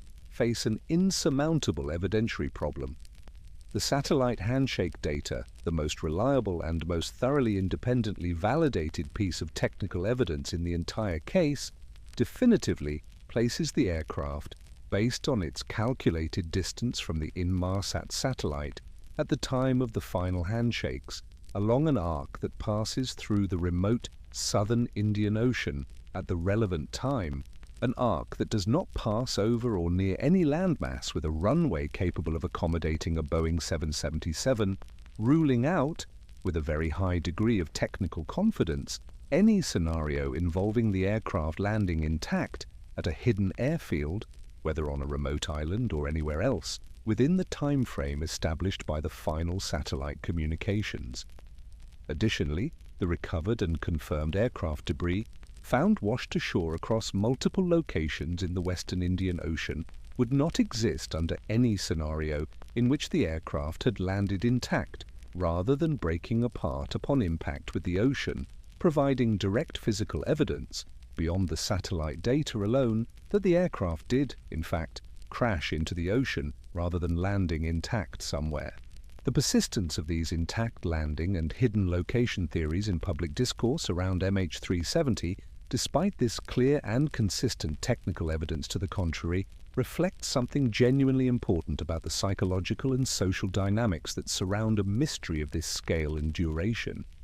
In the absence of a definitive, recovered, physically confirmed answer, the human mind and the broader information ecosystem of media coverage, online discussion, and public speculation tends to generate and sustain a wide range of competing narratives, some grounded carefully in the available technical evidence and constrained by what that evidence actually permits, and others driven more by the simple, very human desire for an alternative to the most likely and most painful conclusion that 239 people died when their aircraft crashed into one of the most remote stretches of ocean on the planet for reasons that may never be fully and definitively established. This human dimension of the case, the way the absence of definitive resolution creates space for both careful scientific inquiry and less rigorous speculation to coexist and compete for public attention, is itself one of the most significant and lasting features of how this disaster has been experienced and understood by the broader public in the decades since it occurred. And it stands in contrast to the experience of families and investigators directly involved in the case, for whom the absence of resolution is not an occasion for speculation but a continued, daily, lived reality of unresolved grief and unanswered questions. Let us examine more closely the specific character of Captain Zahari Ahmad Shah, because understanding who he was beyond the narrow lens of the investigation that scrutinized him as a potential suspect is important for thinking honestly about the most widely discussed, if not definitively established, theory of this case. Zahari had joined Malaysia Airlines in 1981, building a career of more than 3 decades with the carrier, rising through the ranks to become one of its most senior and most experienced captains, a status reflected in his role as a training captain and simulator examiner, responsible for assessing and certifying the competency of other pilots, a position that required not just technical skill, but the kind of institutional trust and seniority that comes only after a long and unblemished career. Colleagues who flew with him over the years consistently described him, in interviews conducted both before and after the disappearance, as professional, calm under pressure, technically meticulous, and genuinely passionate about aviation in a way that extended into his personal life through his home flight simulator setup and his active engagement with online aviation enthusiast communities, where he was known to offer detailed, helpful, technical advice to other simulator hobbyists. He was married with 3 adult children and by most accounts led an outwardly stable and unremarkable personal life, active in his community, known to be generous, and described by neighbors and acquaintances as a private but pleasant and engaged person. The reports of marital difficulty that emerged in the investigation, which his family has consistently and firmly denied represented any kind of crisis, appear to relate to a period of time when he and his wife were living somewhat separately within their shared family compound, a living arrangement that, according to family members, reflected the normal evolution of a long marriage and the specific cultural and family dynamics of their household, rather than evidence of the kind of acute personal crisis that investigators were specifically looking for as a potential explanation or motive for a deliberate, catastrophic act. This is one of the most psychologically difficult aspects of this entire case to sit with honestly. The investigation found no smoking gun, no clear, unambiguous evidence of the kind of motive, whether financial desperation, a specific personal crisis, a documented history of mental illness, or a clear ideological or political grievance that would typically be expected to accompany and explain an act of this scale and severity, if indeed this was a deliberate act by Zaharie or anyone else in the cockpit. The flight simulator data, while suggestive in the way we have discussed, falls considerably short of the kind of definitive evidence of premeditation that would typically be presented and tested in a criminal investigation or prosecution, and investigators were left, after exhausting every conventional avenue of inquiry into Zaharie's background, finances, relationships and political views, without the kind of clear answer to the question of motive that the broader public, quite understandably, has continued to seek in the years since. This absence of a clear motive does not, in the assessment of most investigators who favor the deliberate pilot action theory, undermine the broader case for this theory, which rests primarily on the technical evidence of the deliberate, sequential system, disabling and precise navigation already discussed, rather than on establishing a clear psychological motive. Aviation psychologists and investigators who study pilot suicide and murder-suicide events, a rare but documented phenomenon in aviation history, with several other confirmed or strongly suspected cases beyond MH370, including Germanwings Flight 9525 in 2015, in which a first officer with documented mental health struggles deliberately crashed an Airbus A320 into the French Alps, killing all 150 people aboard. Note that these events do not always present with the kind of clear, externally visible warning signs or documented crisis that investigators and the public might expect or hope to find in retrospect, and that some individuals capable of this kind of catastrophic, premeditated act are also capable of maintaining an outwardly normal, functional and even successful professional and personal life in the period leading up to the act itself, a genuinely unsettling but documented pattern in the broader research literature on this rare but devastating category of aviation disaster. The Germanwings case, which occurred a little over a year after MH370's disappearance, is itself instructive as a point of comparison, not because there is any established direct connection between the two cases, but because it demonstrates how a definitively resolved case of deliberate pilot action looks in the historical record. Once the relevant evidence, in that case, a fully recovered cockpit voice recorder capturing the first officer's breathing and the captain's desperate attempts to re-enter the locked cockpit in the final minutes of the flight, is actually available. The Germanwings investigation was able to establish with complete certainty exactly what happened and broadly why, drawing on the first officer's documented history of treatment for depression and other mental health conditions, information he had concealed from his employer.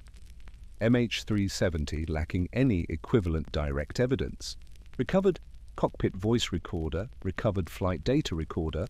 or definitively established personal crisis or documented psychological history remains in a fundamentally different evidentiary position, one where the broad shape of a deliberate action theory can be outlined and supported by the available indirect and circumstantial evidence. but where the kind of complete, certain resolution achieved in the Germanwings case remains, as things currently stand, out of reach.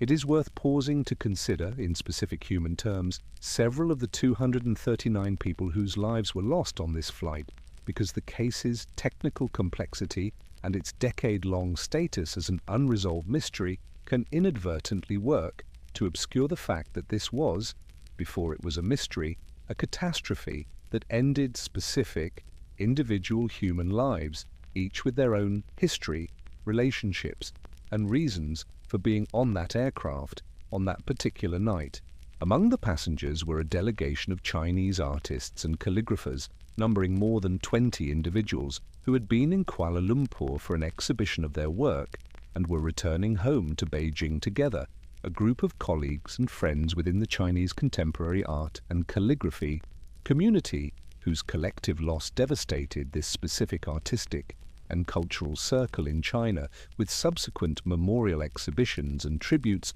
organized by their surviving colleagues in the years following the disappearance. A community-specific grief that received less international media attention than some other aspects of the disaster, but that represented a genuinely significant loss within Chinese cultural and artistic circles. Among the passengers was a young Malaysian couple, Norli Akmal Hamid and her husband, returning from a vacation, and numerous families traveling together, including several young children, whose presence aboard the flight underscores the simple, devastating ordinariness of why most people were on this aircraft. Returning from business trips, visiting family, taking vacations,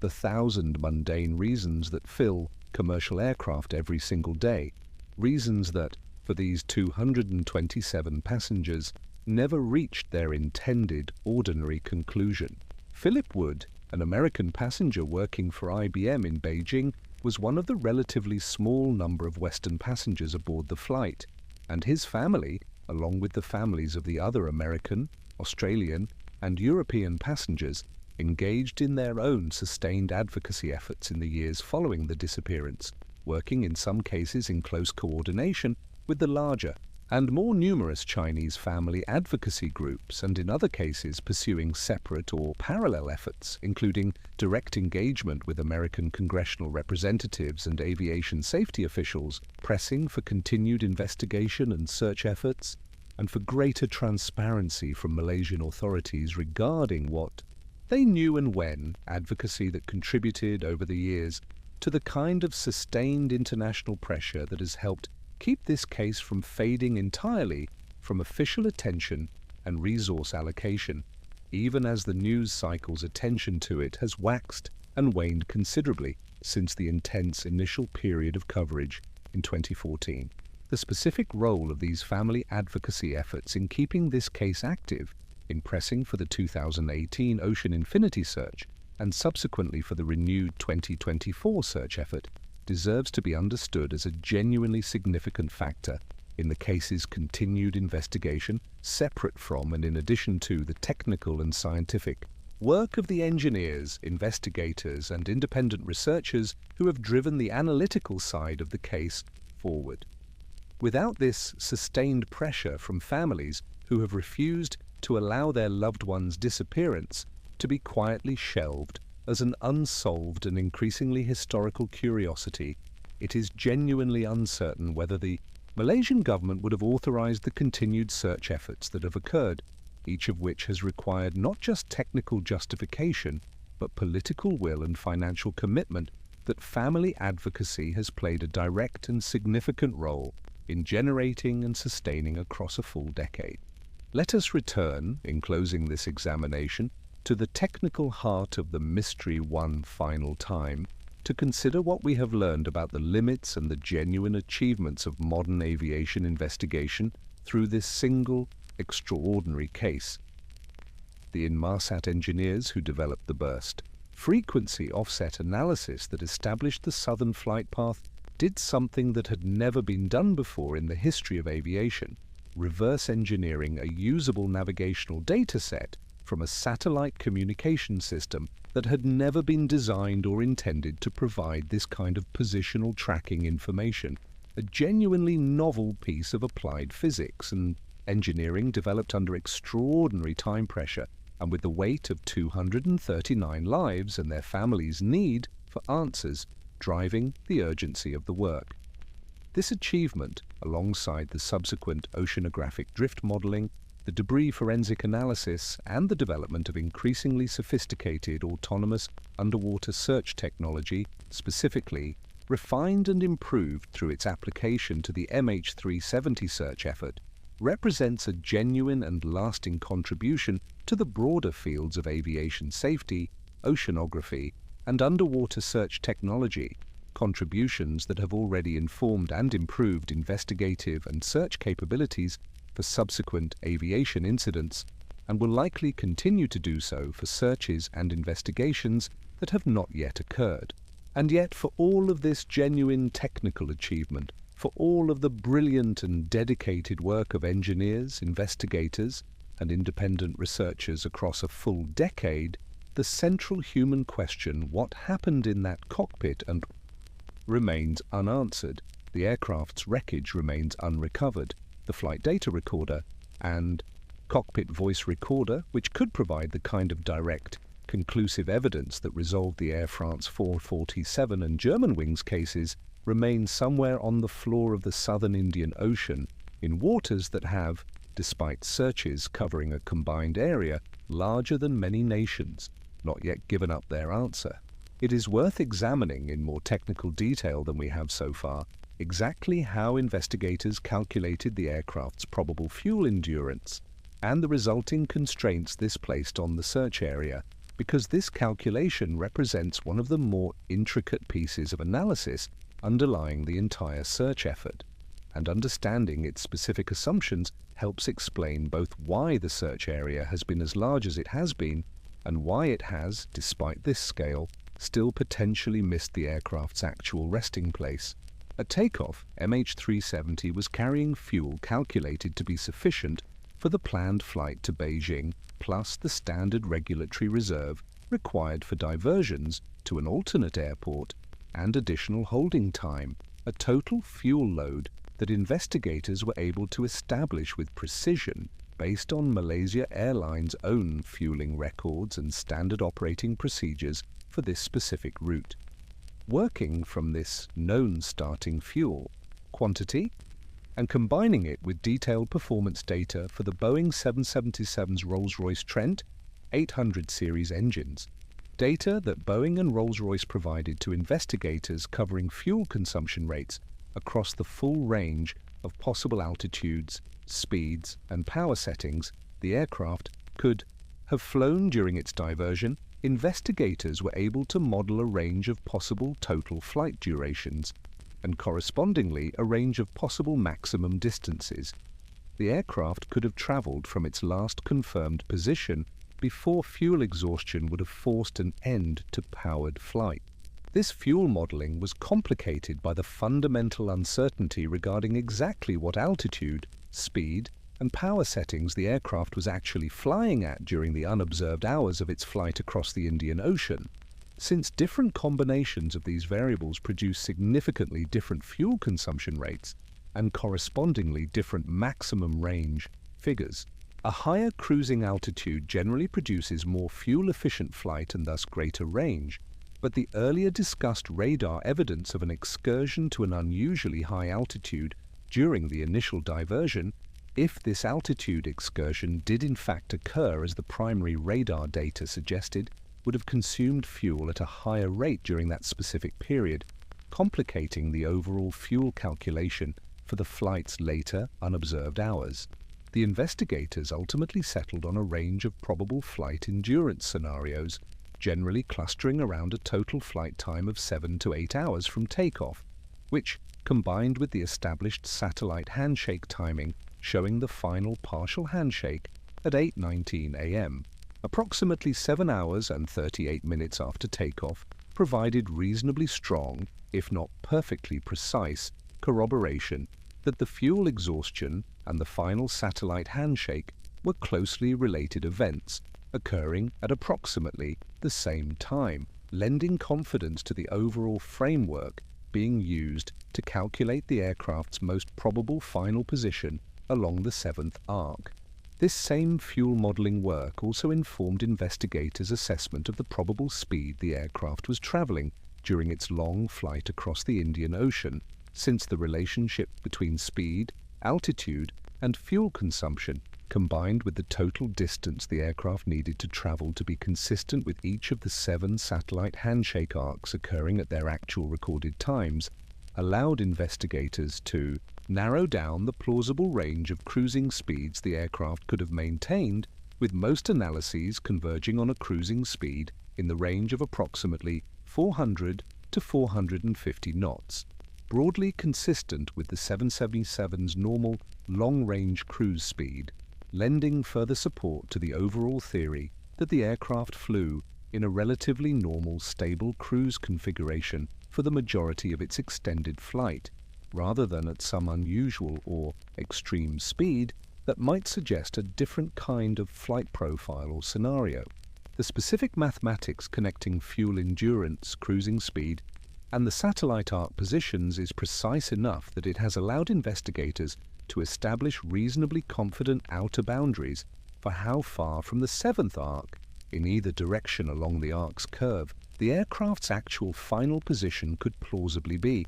even though, as we have discussed, the precise point along this boundary where the aircraft actually came to rest has remained elusive despite the extensive searches conducted to date. This is the fundamental nature of the search challenge that has defined this case for a decade. Not a search across an undefined, unconstrained area of ocean, but a search along a mathematically defined and increasingly refined corridor, where the remaining uncertainty, while narrowed dramatically from the initial weeks following the disappearance, has still proven sufficient to allow the aircraft to evade detection across searches covering, cumulatively, hundreds of thousands of square kilometers of seafloor. Let us also examine in more careful detail than provided earlier the specific institutional and political dynamics within Malaysia that shaped the government's response to this disaster, because understanding these dynamics is important for understanding why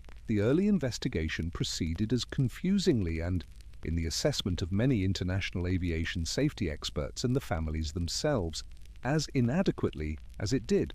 Malaysia in 2014 was governed by a political system in which significant elements of state power, including the military and substantial portions of the civil aviation and transportation bureaucracy, operated with limited external oversight and a strong institutional culture of information control, reflecting the broader political environment of a country that, while formally democratic, has historically been characterized by dominant single-party rule and a press environment with significant government influence and, at times, direct control over what could be reported regarding sensitive government and military matters. This broader political and institutional context is important for understanding why the Malaysian government's instinct, in the days and weeks following the disappearance, appears to have leaned toward caution and information control rather than the kind of rapid, full transparency that aviation safety experts and the families were calling for. A default institutional posture that proved poorly suited to the demands of a globally scrutinized disaster investigation playing out in real time across international media. The specific confusion regarding the military radar data, which we have already discussed, exemplifies this broader pattern. Rather than immediately and proactively sharing this data, which Malaysian military radar systems had recorded in close to real time on the night of the disappearance with international search and investigation partners, the data appears to have been processed and analyzed internally within Malaysia's military and aviation security apparatus for several days before being shared.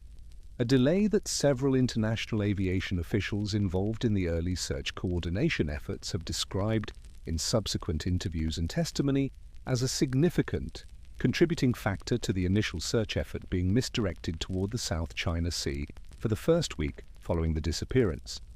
Precious time that could have been used to begin searching the correct southern Indian Ocean region had the military radar data establishing the westward turn been shared and acted upon more promptly. The Malaysian Prime Minister at the time, Najib Razak, faced sustained domestic and international criticism for the government's handling of the disaster, criticism that became entangled with broader, separate controversies surrounding his administration, including a major financial scandal involving the State Investment Fund,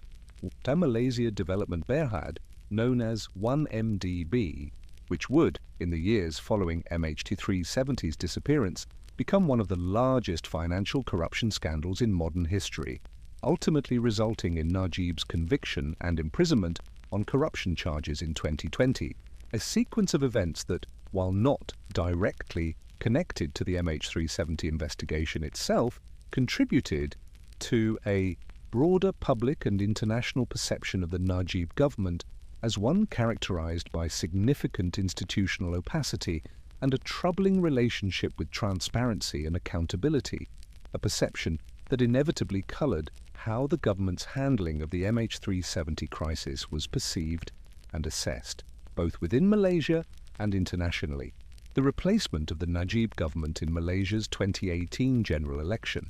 which brought to power a coalition led by the veteran politician Mahathir Mohamad,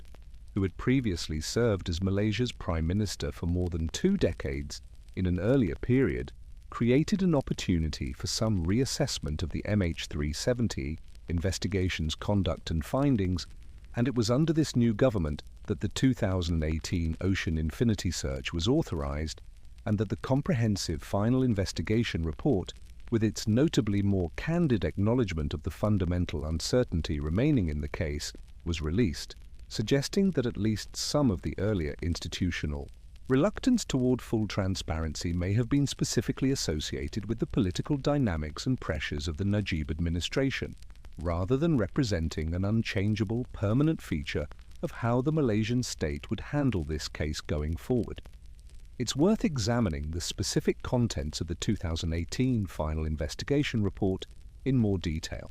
because this document, running to several hundred pages and representing the work of an international team of investigators including representatives from Malaysia, Australia, China and several other nations with direct interests in the case given the nationalities of those aboard, represents the most authoritative and comprehensive official assessment of the case to date,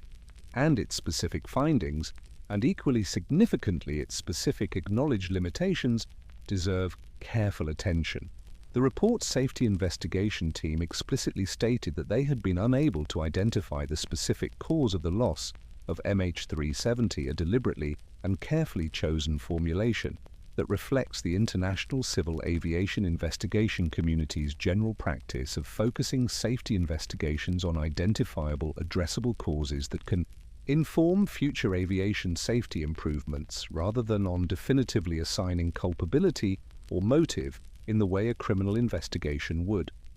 The report did note, in carefully measured language reflecting the genuine uncertainty involved, that the satellite communications data was consistent with the aircraft having continued to fly for a significant period under control,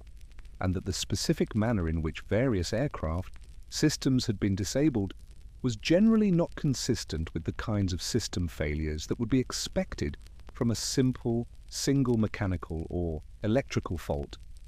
Language that, while stopping well short of explicitly asserting deliberate human action, has been widely interpreted both by aviation safety experts and by the broader public as the official investigation's closest approach to acknowledging that deliberate action by someone aboard the aircraft remains the most probable, even if not definitively proven, explanation for the initial diversion. The report also included a detailed examination of the flight crew's backgrounds, the maintenance and technical history of the aircraft, the cargo manifest, and numerous other potential contributing factors, systematically working through and largely ruling out, to the extent the available evidence allowed,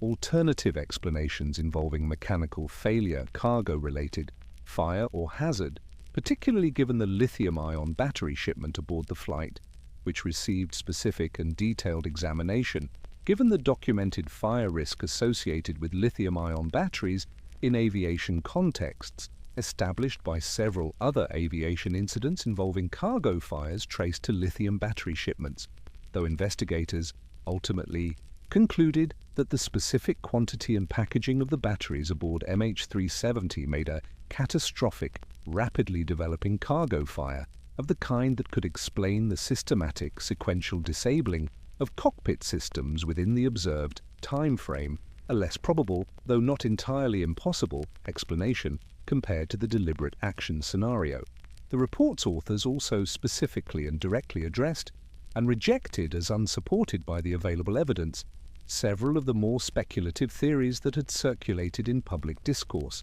including theories involving remote hijacking of the aircraft systems through some form of electronic intrusion or cyber attack, a theory that gained some public attention given the increasing public awareness and concern by 2018 regarding cybersecurity vulnerabilities in complex networked systems, but which the investigation found no technical evidence to support, and which most aviation security experts regard as technically implausible, given the specific architecture and security characteristics of the Boeing 777's flight control and navigation systems, which are substantially isolated from the kind of external network connectivity that would be required to support a remote hijacking scenario of this kind. The specific technology employed across the various phases of the underwater search deserves more detailed examination because the evolution of search capability across the decade since the disappearance represents one of the more remarkable, if underappreciated, technical narratives within this broader case, and understanding the specific capabilities and limitations of each generation of search technology helps explain both what has been achieved and why. Despite these achievements, the aircraft has still not been located. The initial 2014 to 2017 search phase, led by the Australian Transport Safety Bureau, relied primarily on deep tow sonar systems, equipment towed behind specialized survey vessels on cables extending several kilometers in length, allowing the sonar sensor package to operate close enough to the seafloor to generate detailed imagery. Despite the extreme depths involved, in many areas of the search zone exceeding 4,000 meters. This towed sonar technology, while capable of generating high-resolution seafloor imagery, suffers from significant operational limitations.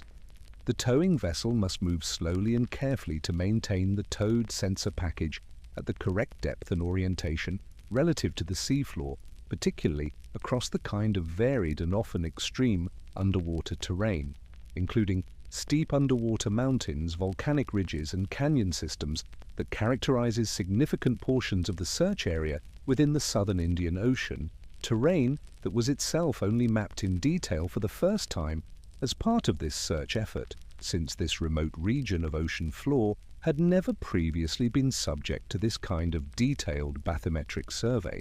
The discovery, during this initial mapping phase, of previously unknown and uncharted underwater mountain ranges with peaks rising more than 1,000 meters from the surrounding seafloor, and canyon systems descending to depths that pushed the operational limits of the towed sonar equipment being used, meant that a meaningful portion of the search effort's early phases had to be devoted simply to safely mapping and understanding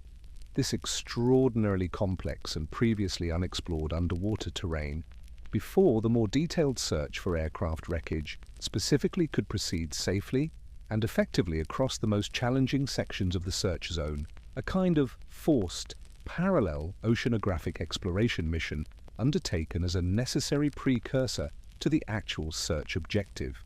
This towed sonar technology also generates a substantial volume of data requiring careful, time-intensive review and analysis by trained specialists to distinguish potential aircraft wreckage signatures from the vast amount of natural seafloor features and existing debris, both geological and human-made, that populates even the most remote regions of the ocean floor. A review and classification process that proved to be its own significant bottleneck in the overall search timeline, with several promising sonar contacts identified during the initial review process, requiring follow-up investigation using additional equipment. including remotely operated underwater vehicles capable of capturing direct visual imagery, before being definitively ruled out as not representing aircraft wreckage, a time-consuming verification process that had to be repeated for each of the numerous contacts of interest identified across the search area. The autonomous underwater vehicles deployed by Ocean Infinity during the 2018 search phase, and further refined and improved for the 2024 renewed search effort, represent a significantly more capable generation of search technology, operating independently of a towing cable and its associated speed and maneuverability constraints, allowing these vehicles to operate closer to challenging seafloor terrain with greater safety and precision, and to cover considerably larger areas of seafloor per day of search operation compared to the towed sonar systems used in the earlier search phase. Ocean Infinity's fleet, deployed from a single, specialized support vessel, was able to operate multiple autonomous vehicles simultaneously, each independently surveying a different section of the search area before returning to the support vessel to have their collected data downloaded and their batteries recharged or replaced, a search methodology that allowed the 2018 search to cover its 112,000 square kilometer search area in a period of months, a rate of coverage substantially faster than what had been achieved during the multi-year towed sonar search phase that preceded it. Despite this significantly improved search efficiency, the fundamental challenge of definitively confirming or ruling out potential contacts of interest within this vast search area remains a meaningful technical and logistical constraint, since even the most advanced sonar technology generates imagery that requires careful interpretation, and definitively confirming that a specific sonar contact does or does not represent aircraft wreckage, as opposed to a natural rock formation, existing shipwreck debris, or other man-made object unrelated to MH370, generally requires either higher resolution sonar imagery obtained through a closer, more time-consuming survey pass, or direct visual confirmation using camera-equipped underwater vehicles capable of operating at the relevant depths, both of which require additional time and resources beyond the initial broad area sonar survey itself. It is also worth directly and carefully addressing the specific theories connecting MH370's disappearance to the Diego Garcia military facility, theories that have circulated with particular persistence in certain corners of public discourse around this case, given the genuine fact that Diego Garcia, a joint American and British military installation located on an island in the British Indian Ocean territory, lies within a plausible flying distance of portions of the broader southern flight corridor identified through the satellite analysis, and given the base's well-documented history as a sensitive military installation with a complex and, in other contexts, genuinely controversial history, including its role in American extraordinary rendition operations during the post-9/11 period, a history that has understandably fueled public skepticism regarding official American statements about the base's activities and its potential relevance to other sensitive matters, including the MH370 disappearance. The specific theories connecting MH370 to Diego Garcia range from relatively measured speculation that the base's military radar and air defense systems may have detected the aircraft, information that has not been publicly disclosed for reasons of military secrecy, to more elaborate theories proposing that the aircraft was deliberately flown toward Diego Garcia, whether by a hijacker or by the pilot himself, for reasons never fully established, with some of the more speculative versions of this theory proposing that the aircraft may have been shot down by base defenses if it approached in a manner perceived as threatening, or, in the most speculative versions, that the aircraft may have actually landed at the base's runway, theories that, like the broader category of intact landing theories discussed earlier, run directly into the same insurmountable evidentiary obstacle: the satellite handshake, data independently validated through its successful application to other confirmed flight paths from that same night, definitively establishes the aircraft's position along an arc in the southern Indian Ocean that does not pass through or near Diego Garcia's specific location at the relevant final handshake times, making any scenario involving the aircraft actually reaching or landing at Diego Garcia technically inconsistent with this evidence. American officials, including from the Pentagon and from the National Security Agency, have specifically and directly denied any American military involvement in or knowledge of the aircraft's fate beyond what has been publicly disclosed through the broader international search and investigation effort. Denials that, given the base's documented history regarding secrecy in other contexts, have not fully satisfied some portion of public opinion, and independent researchers who continue to view American military and intelligence agencies with particular skepticism regarding this case, even though the specific technical evidence regarding the aircraft's actual flight path, established independently through the satellite data analysis, rather than relying solely on official statements or denials from any government, does not support the more elaborate versions of the Diego Garcia theories that continue to circulate. This pattern, in which the most reliable, independently verifiable technical evidence in the case, the satellite handshake data, consistently fails to support the more elaborate and dramatic alternative theories that continue to attract public attention and speculation, while the more grounded, evidence-consistent explanations involving a deliberate diversion followed by a long flight, ending in the remote southern Indian Ocean, remain less dramatically satisfying to a public seeking a more complete and emotionally resolved narrative explanation, is one of the genuinely interesting broader patterns to observe across the full decade of public engagement with this case, reflecting something significant about the gap between what rigorous technical investigation can actually establish and what the human desire for narrative completeness and resolution tends to seek out and gravitate toward, particularly in the prolonged absence of the kind of definitive physical confirmation, recovered wreckage and flight recorders that would allow the case's many competing narratives to be definitively and finally tested against the most direct possible evidence. It is useful in trying to place MH370 within the broader context of aviation history to consider how genuinely unprecedented this case is, even within the specific and already rare category of major commercial aviation disasters involving the complete loss of an aircraft without immediate location of the wreckage.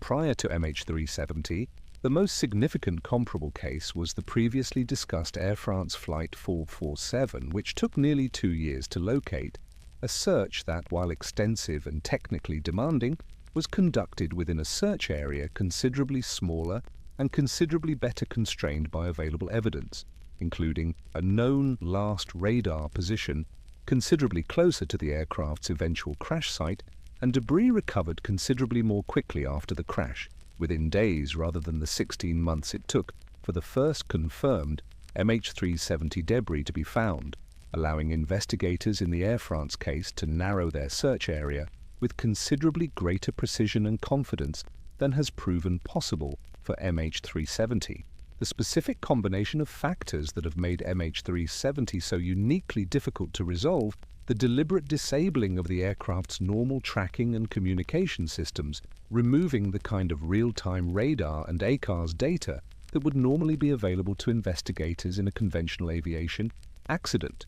The extraordinary remoteness and depth of the search area ultimately identified through the satellite analysis, an area considerably more remote and technically challenging than the Air France 447 search zone, and the 16-month gap before any physical debris was recovered, delaying and complicating the validation and refinement of the search area through drift modeling. Analysis represents a uniquely difficult convergence of circumstances that distinguishes this case from every other major aviation disaster in the jet age, and that explains why, despite the extraordinary technical sophistication and resource investment brought to bear on this investigation, full resolution has remained elusive for a full decade, considerably longer than any other major aviation mystery of the modern era.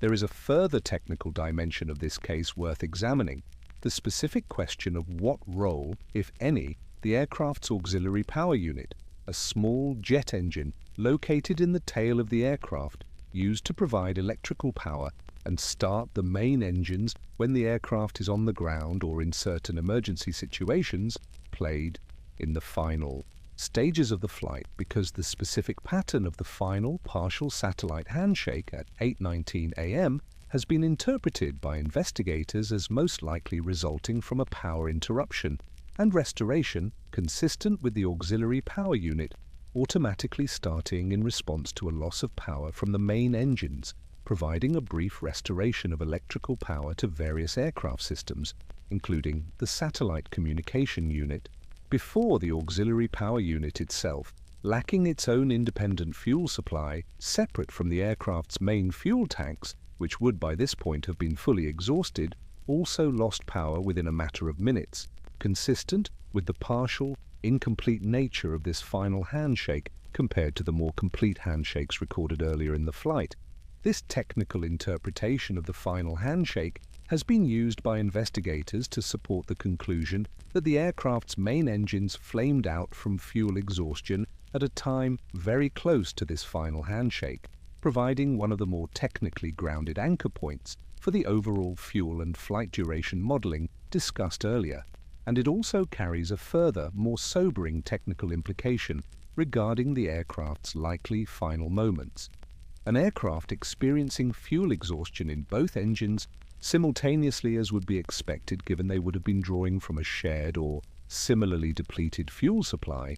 would, in the absence of any pilot input to glide and control the resulting unpowered descent, generally be expected to enter a relatively steep, increasingly uncontrolled descent, since the Boeing 777's autopilot system, even where it had been actively maintaining the aircraft's altitude and heading throughout the preceding flight, is not designed or certified to manage a complete dual-engine power loss scenario, meaning that without active pilot intervention at this critical final stage, the aircraft would be expected to depart from controlled, level flight within a relatively short period following the engine flameout. This technical detail bears directly on the earlier discussed disagreement between the official investigation's assessment of a likely uncontrolled high-speed final descent and impact, and Larry Vance's alternative theory of a deliberate, controlled ditching. If no one was actively and consciously controlling the aircraft at the moment of fuel exhaustion, whether due to earlier incapacitation or because whoever had been controlling the aircraft was no longer present or conscious in the cockpit. By this final stage of the flight, the technical evidence regarding how an unpiloted 777 would behave following dual-engine flameout would tend to support the official investigation's uncontrolled descent scenario,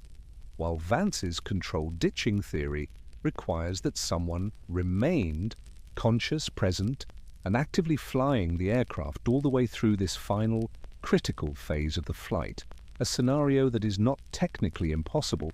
but that requires accepting that whoever was responsible for the initial diversion remained at the controls for the entire 7+ hour duration of the flight,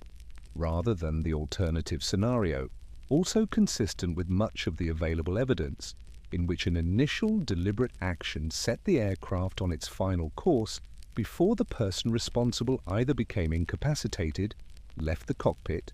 or for some other reason was no longer actively controlling the aircraft during its final hours. The disappearance of MH370 produced lasting changes to international aviation safety regulation and practice that deserve examination, both because they represent a genuine concrete legacy of this case beyond the unresolved mystery itself,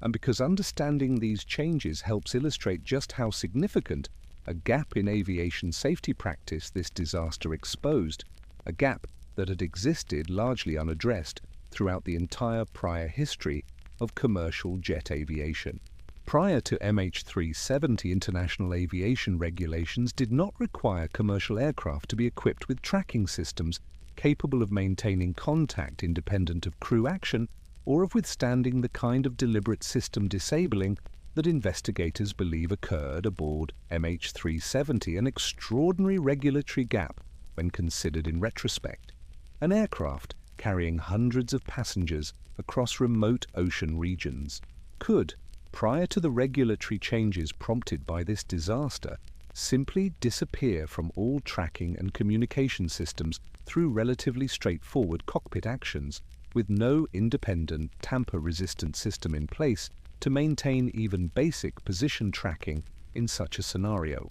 In the years following MH370's disappearance, the International Civil Aviation Organization, the United Nations specialized agency responsible for establishing international aviation standards, worked to develop and implement new global tracking requirements, ultimately adopting standards requiring commercial aircraft to report their position at least every 15 minutes during normal operations, with enhanced, more frequent tracking requirements reporting every minute, automatically triggered in specific abnormal situations, including significant unexpected deviations from a filed flight plan of the kind that occurred with MH370, requirements that began to be phased in for newly manufactured aircraft starting in 2021, with broader implementation timelines extending across the following years for the existing global commercial aircraft fleet. These new tracking requirements were specifically designed to address the core vulnerability exposed by MH370, the ability of aircraft systems to be disabled in a manner that removes them from real-time tracking and communication for extended periods by mandating tracking systems and procedures with greater redundancy and tamper resistance than the systems that existed aboard MH370 in 2014, including, in some implementations, tracking transmitters specifically designed to be more difficult to disable from within the cockpit compared to the relatively simple transponder switch that investigators believe was used to disable MH370's primary tracking system. Beyond these specific technical tracking requirements, MH370's disappearance also prompted broader discussions within the international aviation safety community regarding cockpit security procedures, crew psychological screening and monitoring practices, particularly following the subsequent Germanwings disaster, which further highlighted the broader category of risk associated with deliberate malicious pilot action,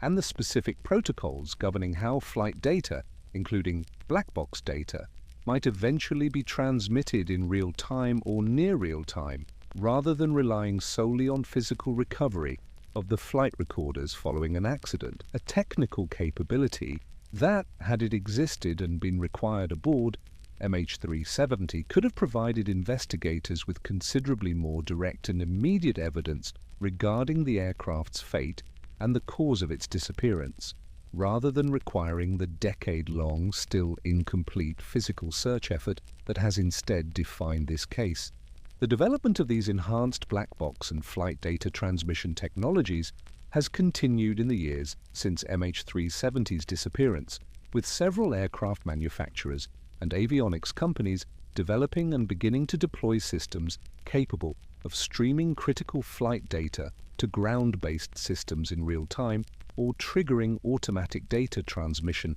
in response to specific abnormal flight conditions, technologies that, while not yet universally mandated or implemented across the global commercial aviation fleet, represent a direct, traceable legacy of the specific investigative and search challenges that MH370 exposed, demonstrating the genuine, if incremental, safety improvements that can emerge from even the most painful and prolonged aviation disasters. Improvements that, however limited their comfort to MH370's specific families, and however much they came too late to assist in this particular case's investigation, will likely save lives and reduce uncertainty in future aviation incidents that might otherwise have followed a similarly prolonged and difficult investigative path. The specific advocacy work conducted by the MH370 family groups across the past decade deserves further and more detailed examination, because the sustained nature and the specific tactics of this advocacy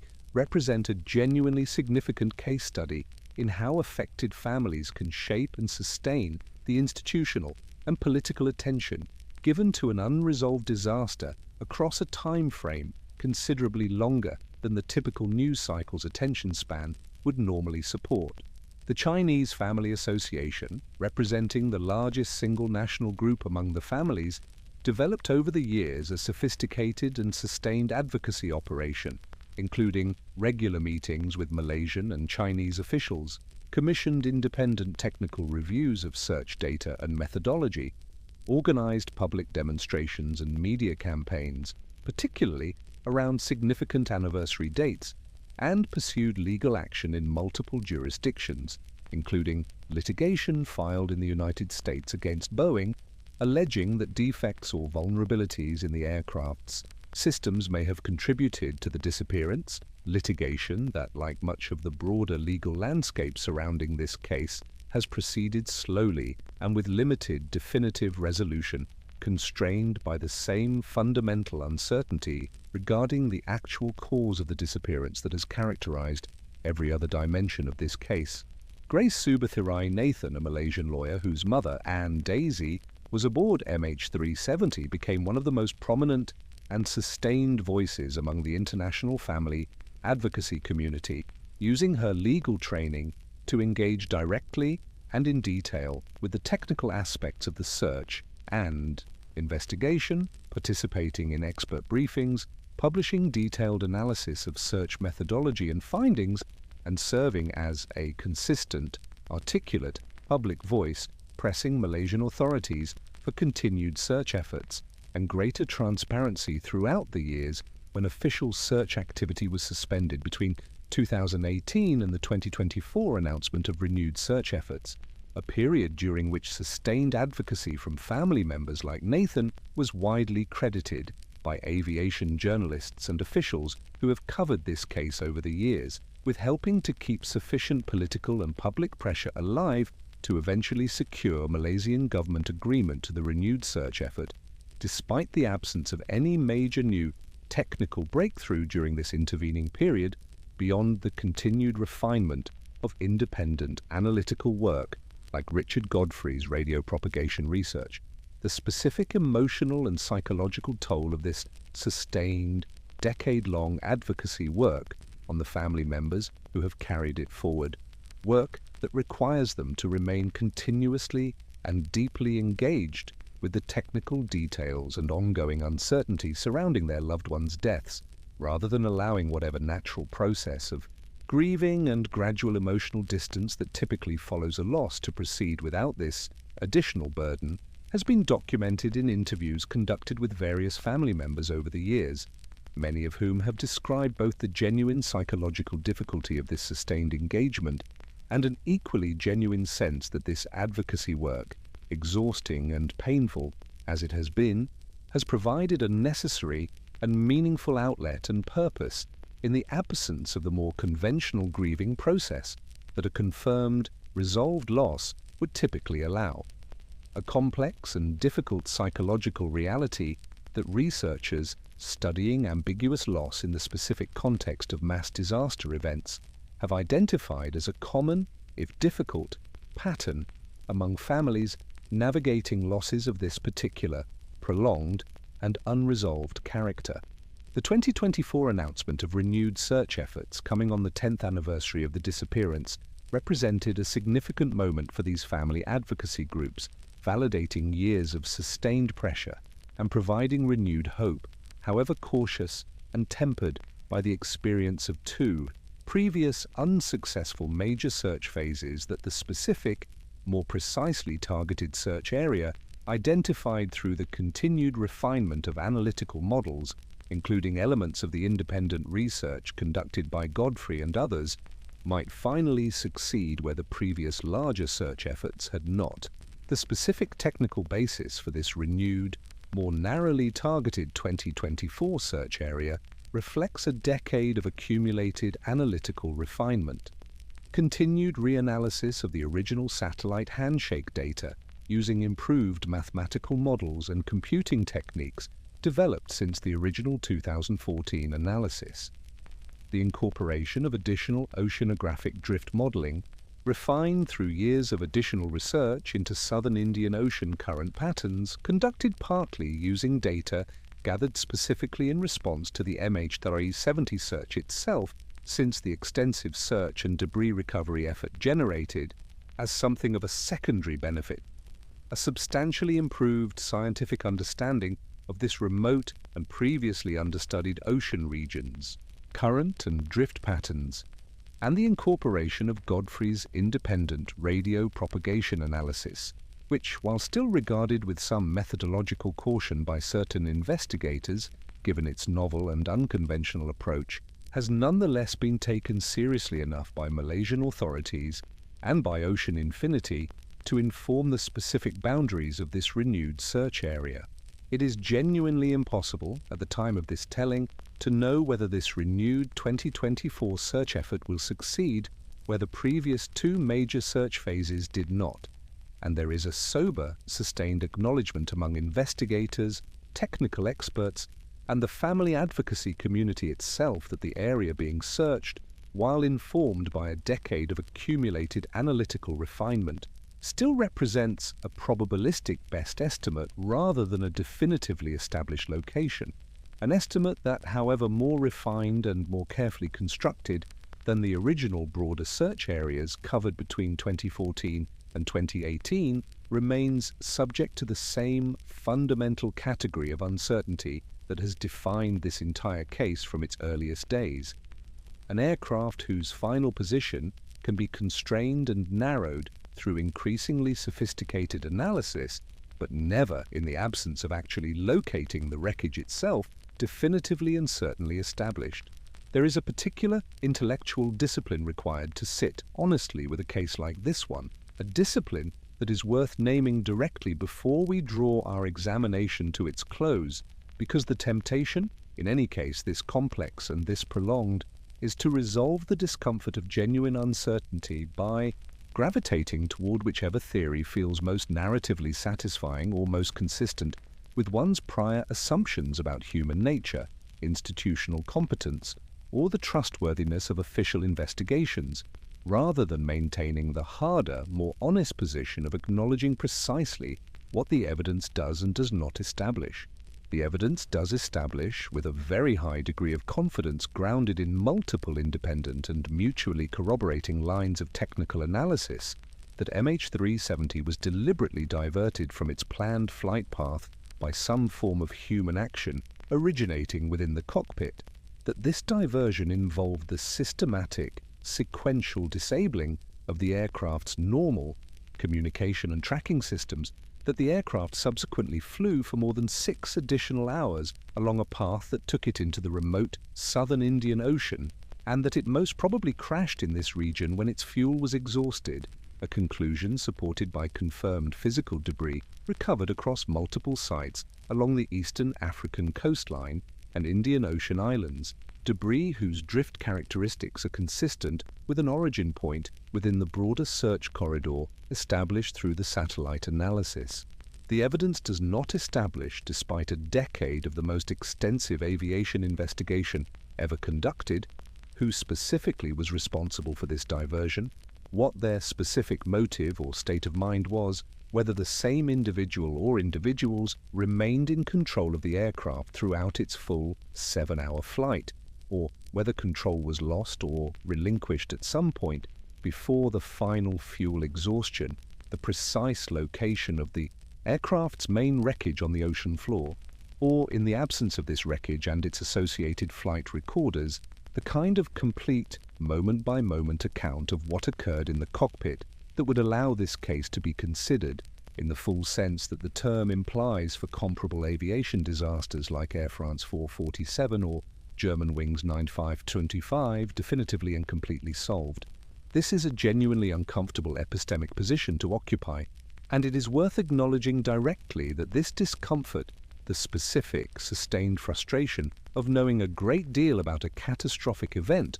while still lacking the most essential pieces of the full picture, is not a temporary state that will naturally resolve itself with the simple passage of additional time, in the way that ordinary uncertainty about an actively developing situation often does. It is instead a state that can only be resolved through one of two specific paths, either the physical recovery of the aircraft's wreckage and flight recorders, which remains technically possible and is the specific object of the continued and renewed search efforts we have discussed,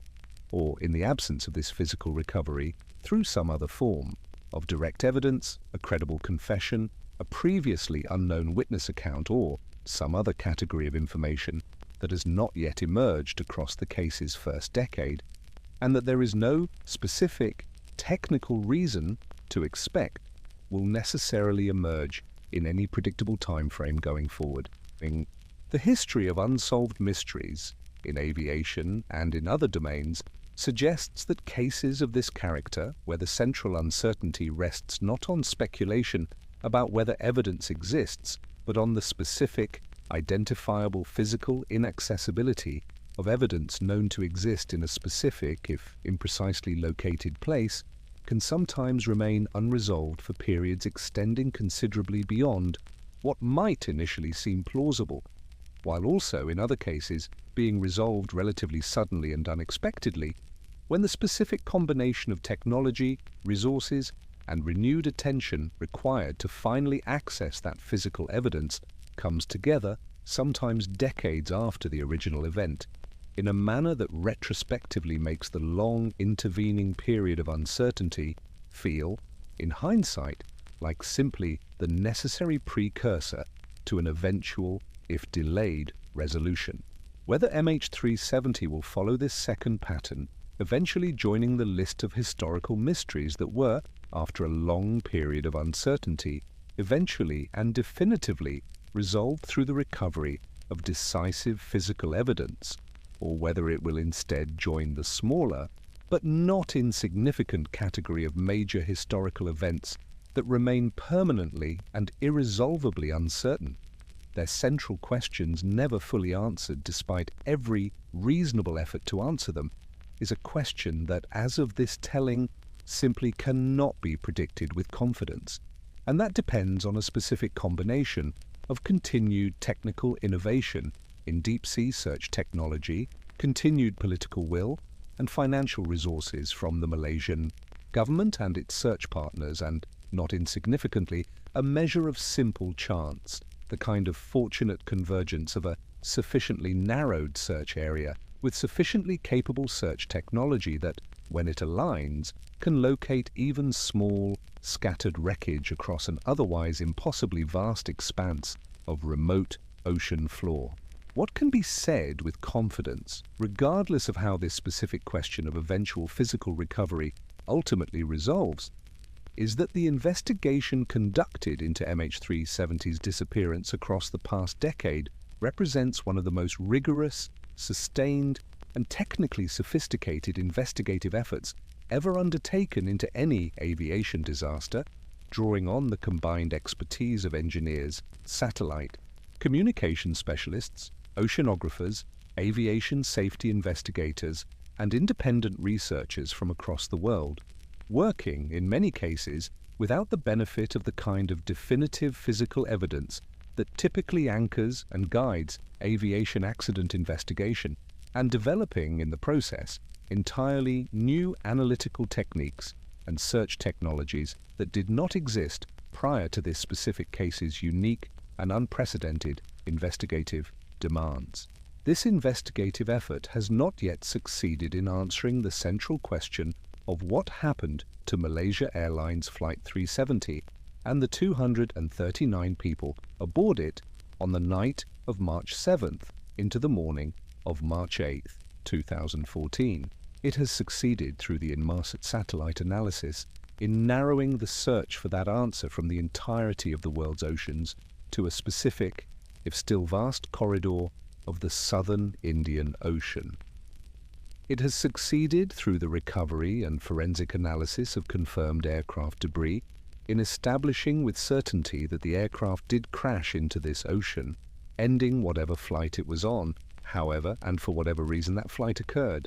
And it continues through the renewed 2024 search effort and through the ongoing work of independent researchers continuing to refine the analytical models underlying this search to pursue the specific physical recovery that remains the most direct and most reliable path toward the kind of complete, definitive answer that the families of those aboard and the broader public that has followed this case across a full decade continue to seek. The aircraft is somewhere on the floor of the southern Indian Ocean.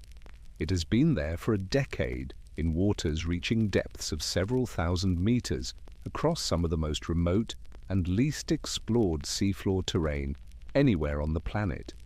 Its flight data recorder and cockpit voice recorder, somewhere within or near that same wreckage, hold within them the specific, detailed, moment-by-moment record of exactly what happened in the cockpit of Malaysia Airlines Flight 370 in the critical hours of March 8, 2014, a record that has not yet been read by anyone in the 10 years since that night. There is one final dimension of this case worth examining before we draw our full account to its close. The way MH370 has functioned across the decade since its disappearance as a kind of cultural touchstone for thinking about the limits of modern technological capability and modern institutional competence, a function that exists somewhat separately from the specific factual questions the case raises, but that is worth understanding as part of why this particular aviation disaster has captured and sustained public attention and fascination in a way that few other aviation accidents, even ones involving comparable or greater loss of life, have managed to achieve. Modern commercial air travel operates within a technological and institutional framework that most passengers experience as comprehensively monitored and controlled. Aircraft are tracked by air traffic control radar, communicate continuously with ground stations, and operate within a global regulatory and safety system that has, over the decades since the dawn of the jet age, achieved a remarkable and continuously improving safety record, to the point where commercial aviation is, by most statistical measures, among the safest forms of long-distance travel available to ordinary people. This general public confidence in the comprehensiveness and reliability of modern aviation's tracking and safety systems makes MH370's disappearance the simple, stark fact that a wide-body commercial aircraft carrying hundreds of people could vanish so completely, evading detection by the various tracking and radar systems that the traveling public generally assumes provide comprehensive, continuous coverage of commercial air traffic. A genuinely unsettling demonstration of a gap between this general public perception and the actual, more limited technical reality of how aviation tracking systems functioned prior to the regulatory reforms this case prompted. This gap between assumed comprehensive technological oversight and the actual, more limited reality that MH370 exposed helps explain some portion of why this case has resonated so deeply and persistently with public attention in a way that distinguishes it from other aviation disasters with comparable casualty figures but with more straightforwardly and quickly established causes.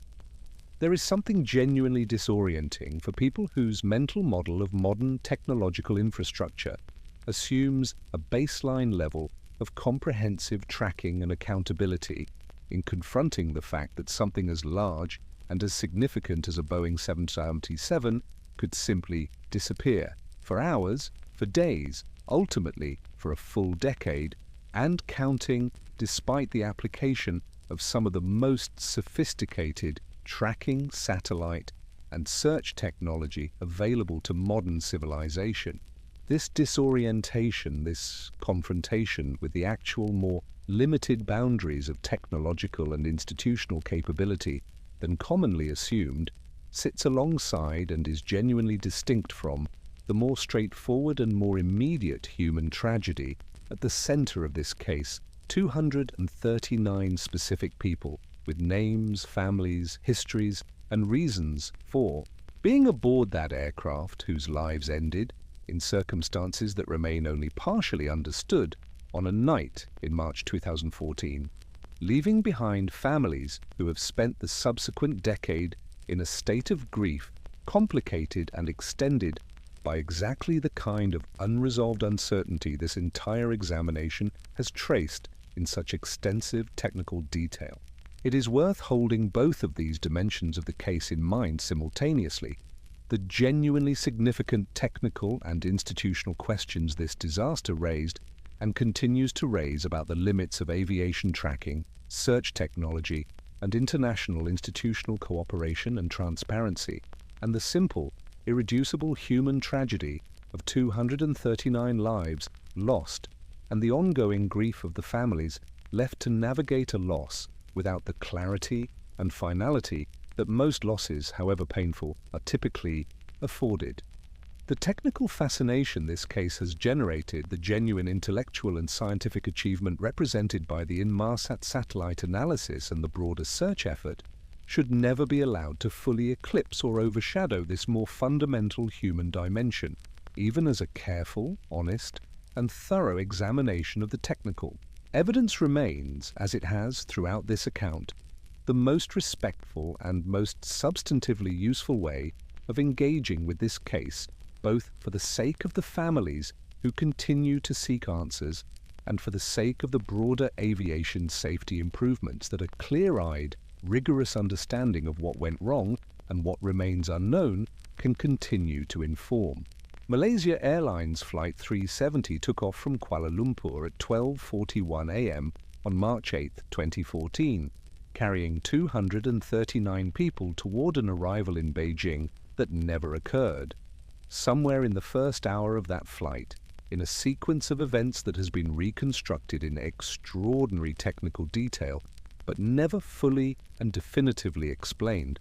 the aircraft was deliberately turned from its planned path, its communication and tracking systems systematically disabled, and its course set toward a destination that led, after more than 6 additional hours of flight, into one of the most remote stretches of ocean on the planet.